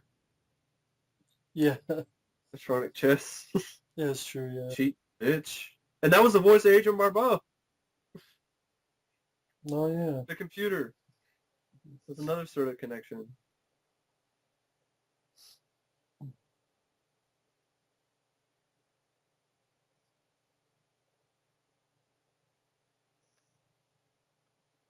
That's why it knew it was gonna break out anyway. Right. I love that shot.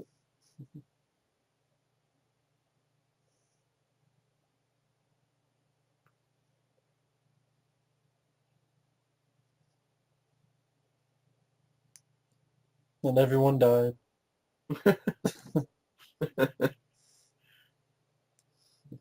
This is one that even the director, even Stephen King and George Romero, they were freaked out. They were genuinely creeped out by the bugs. Oh yeah. And this is the one where Max von Sydow was supposed to, he was supposed to play Upton Pratt, played by. Wait a minute. That music, that's in Evil Dead. Oh. Dun, dun, dun. At the end credits and everything. Oh. When the... Dun, dun, dun, dun, dun, dun, dun, dun, Oh, yeah, yeah. Interesting. It's E.G. Armstrong. Is that the guy's name, I think? Yeah. That actor's name? He was the president in Superman 2. Well, originally it was supposed to be Max von Sydow. A Sydow, or...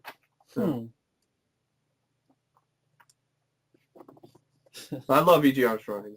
He's a great, cantankerous, just dickhead. Germaphobe. Germaphobe asshole. And then, you know, this is a guy you love to hate, but there's also some likable characters a little bit. Like, you feel for the guy on the phone. He's trying to get fired because he's on vacation. See, there's just that little kind of tiny stuff. So there's always somebody in each segment that you kind of sympathize with, you can relate to. It's like any movie. Yeah. Everyone's just a bunch of assholes. Why would I want to watch a bunch of assholes? I don't know, someone told me, who cares if you don't need likable characters. What? So someone told me once.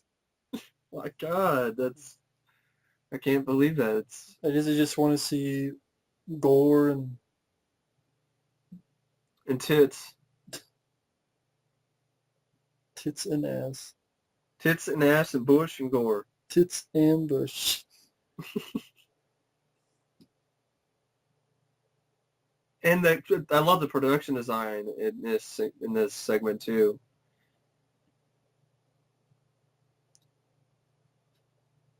His whole apartment is like this germaphobe, you know, white paneled walls and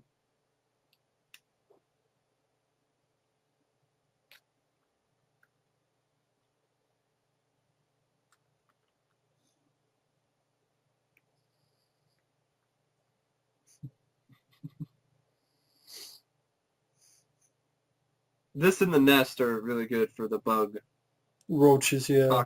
Cockroaches, yeah, for cockroaches. I think they were like hissing cockroaches in Guatemala. Yeah, from here, yeah.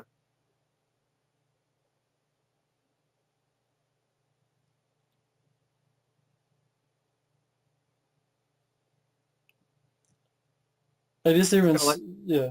They were. What's really funny about watching this now is that today I had an ant problem in my house. Bunch of ants fucking crawling out of the woodwork in my kitchen. Oh, so it's pretty funny. It was like they're creeping up on you. Damn bugs. Right. So it's pretty funny. And his friend killed himself. Or not really his friend. A worker. And then look at that. Wonderful. What a scumbag. Exactly.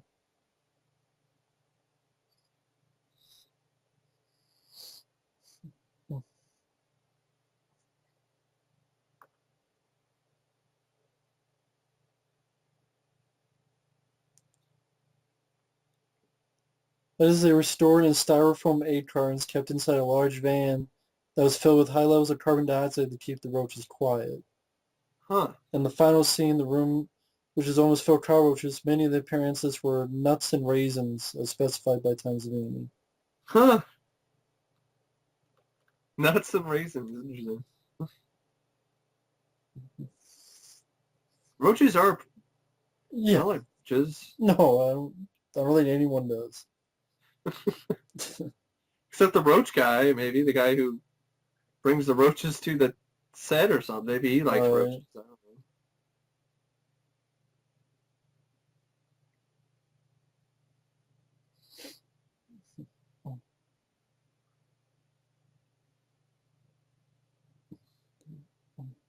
Another great touch of just the page turning.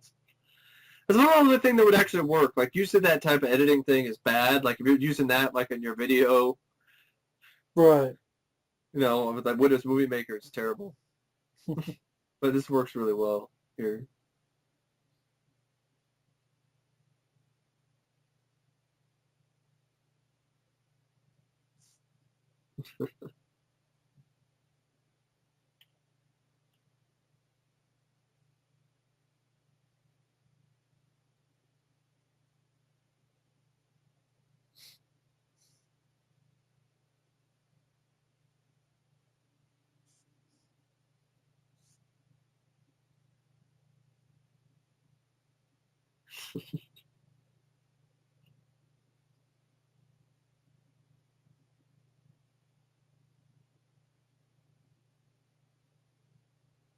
Look at this guy. Yeah, violin, yeah. Yeah. Definite dick. And it's fitting that he treats everyone like bugs under his feet and roaches. It's fitting that the roaches will kill his ass. Yeah. Even the villain has a personality. Yeah, that's another thing. Yeah.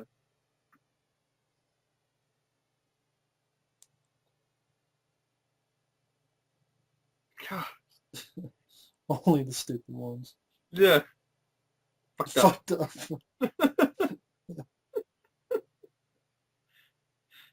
See, I love to hate this guy, but he's such a dick.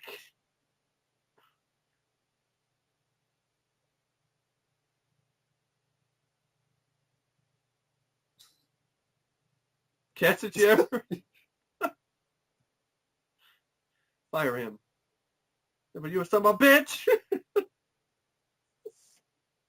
Him, no. I can't fire him. Yeah.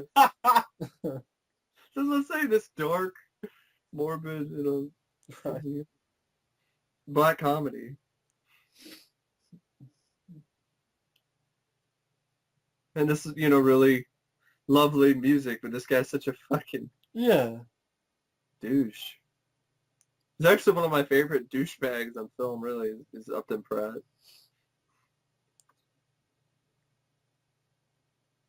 But she's just so over the top. Terrible.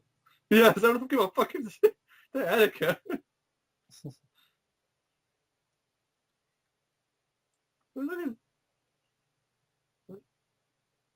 Like your job minerals.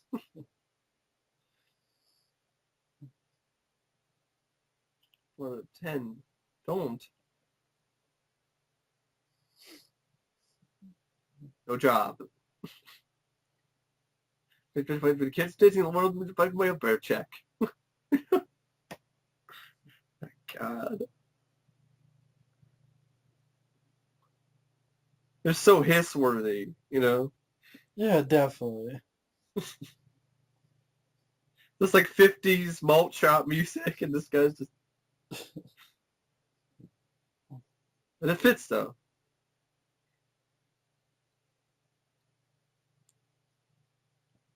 See? Bugs, that's all they are. Yeah, All that's of what them. he thinks of everybody, everything other than him. Mm-hmm.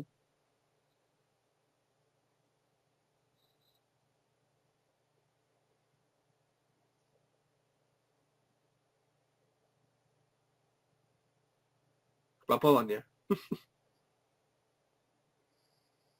It's a close race between this and The Crate, because I really love this, too. Yeah.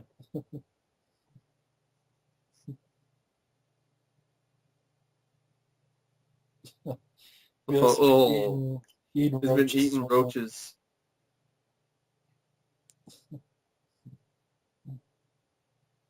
I think of like roaches and food. I think of the mouse hunt too. That's pretty funny.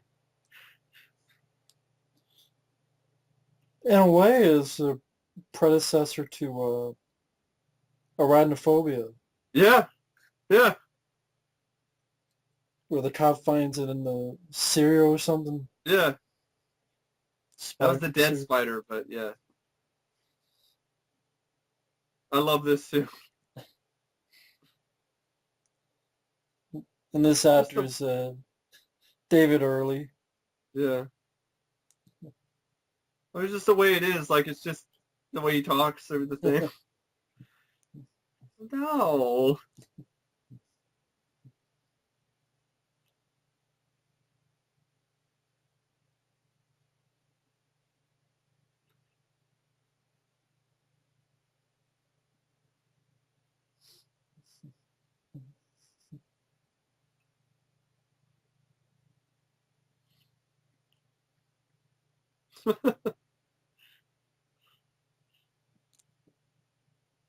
I've never heard of that. Like, just a giant, big, wide eye hole, you know?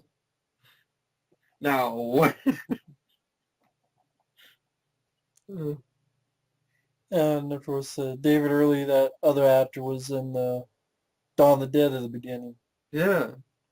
As one of the people on the TV set. Cool. Taunted guy who's like, "They kill, get up and kill." That's a nice touch. Those kill, get up. Still, yeah. Yeah.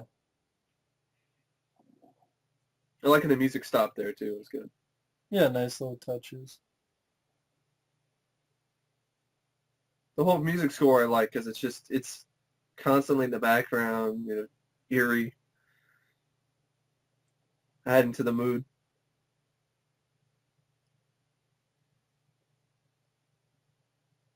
It's kind of a high-rise movie that works, like a short film in the high-rise that actually works. What a novel idea! What the fuck? What the fuck? That was son of a bitch in blackout. Yeah, it would, because you have no employees. Fire them all. Damn bastards. Damn bugs.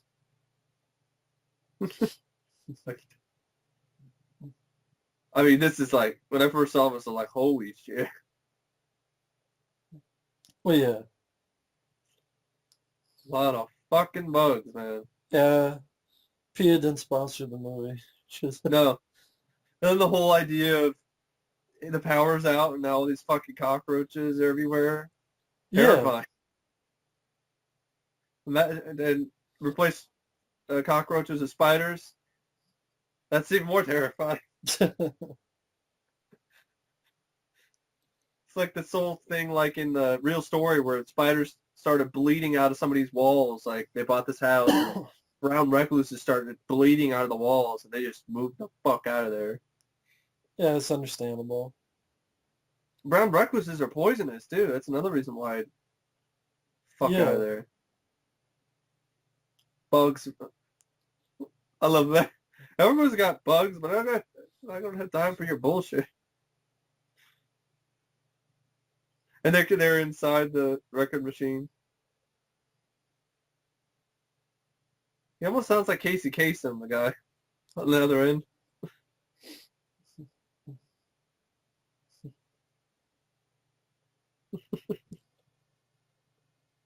It's definitely creepy, man. It's just like, ew. I think now it's time to leave the room. Yeah. Yeah, I know you're a germaphobe, but I think leaving the room would be. I know when the power's out, but I'd be like, I'm getting the fuck out of here anyway, right? Yeah, even be in the hallway. Yeah. Yeah.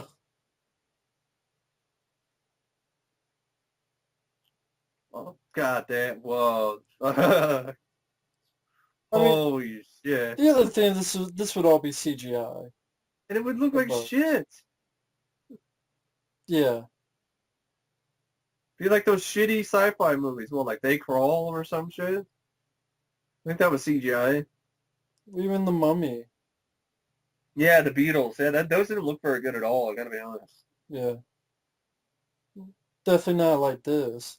No. Well, it's because of poor insects, right?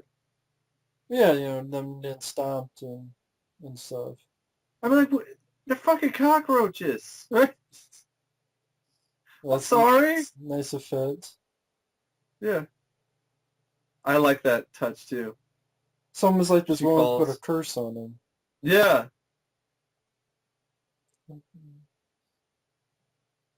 Maybe she did, in a way. She brought it to... She's related to the guy from Dinner. Yeah. Dinner. Sigh.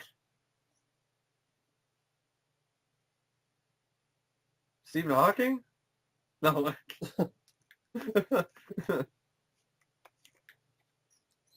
You are a dead fuck. Upton Pratt.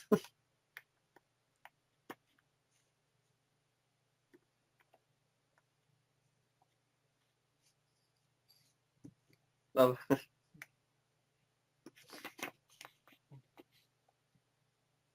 I love he even calls him a bastard. Pratt, who's got you down? Yeah, this is definitely the reason why they left this the last one. Yeah, such a great effect. Still kind of uneasy. Yeah, you're still like, ugh, oh, Jesus oh, Christ. ugh.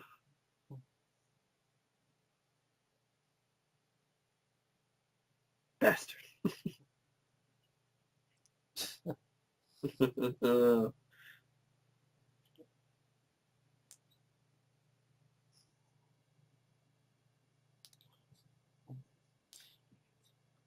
And you have the comic book?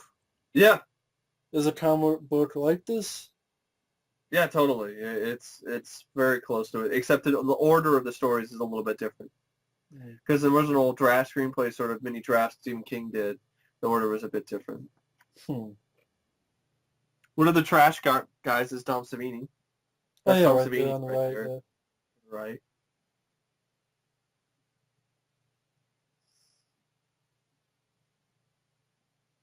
Who would also act in the sequel? Yeah.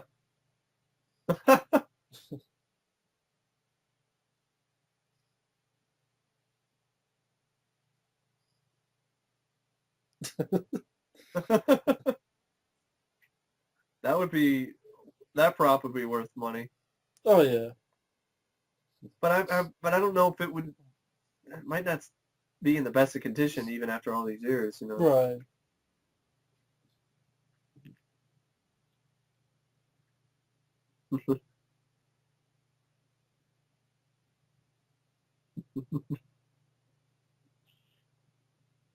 Cornflakes. That's truly scary. And they're not frosted, you know. Yeah, you're right. Tom Atkins looks so much different without a mustache. I don't even recognize him. Yeah. Wasn't he in The Fog? Didn't he have no mustache in The Fog? That may be true. Yeah. So the mustache, yes, doesn't fit. Clash of the Titans.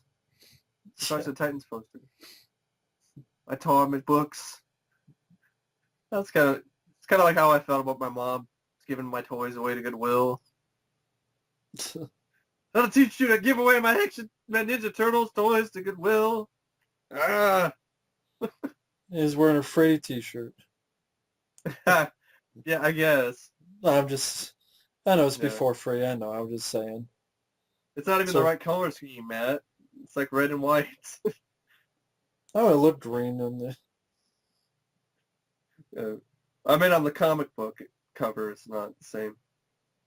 Anyway. I love this music and Creepshow.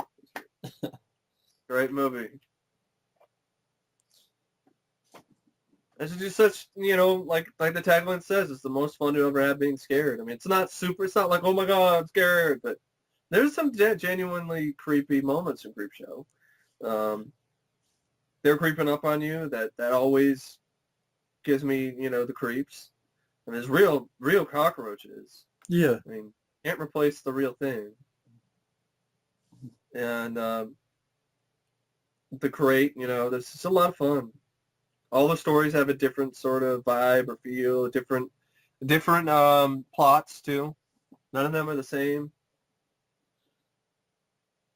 Na, na, na, na, na. Nah, nah. Yeah, I know. Poltergeist did that sort of thing too. The sort of kids singing whatever type deal. And The Exorcist too. Yeah, well, that was awful. Na, na, na, na, na, na. No, no, no, no, no, no. And Caddyshack. Na, na, na, Yeah. na, na, na, na. No, no, no, no, no. But yeah, I mean, I liked the film. Sorry, folks, if I was a bit silent throughout, because I was being a bit silent too. I was just probably, enjoying it. yeah, I probably should You have. know, there's only so much I can say. You know.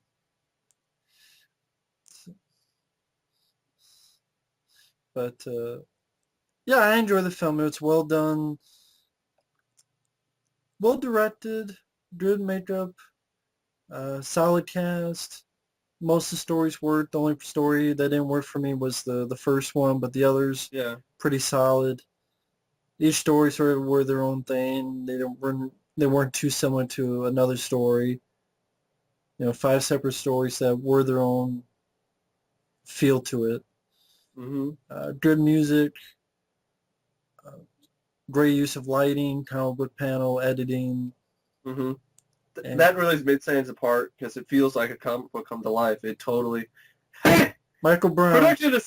Production assistant. Mike Brown. That's why it's number one. You worked on it. I see you keeping secrets. That's really why it's number one. That is great. I did not know that. I did not know this. That's fantastic. Warner Bros.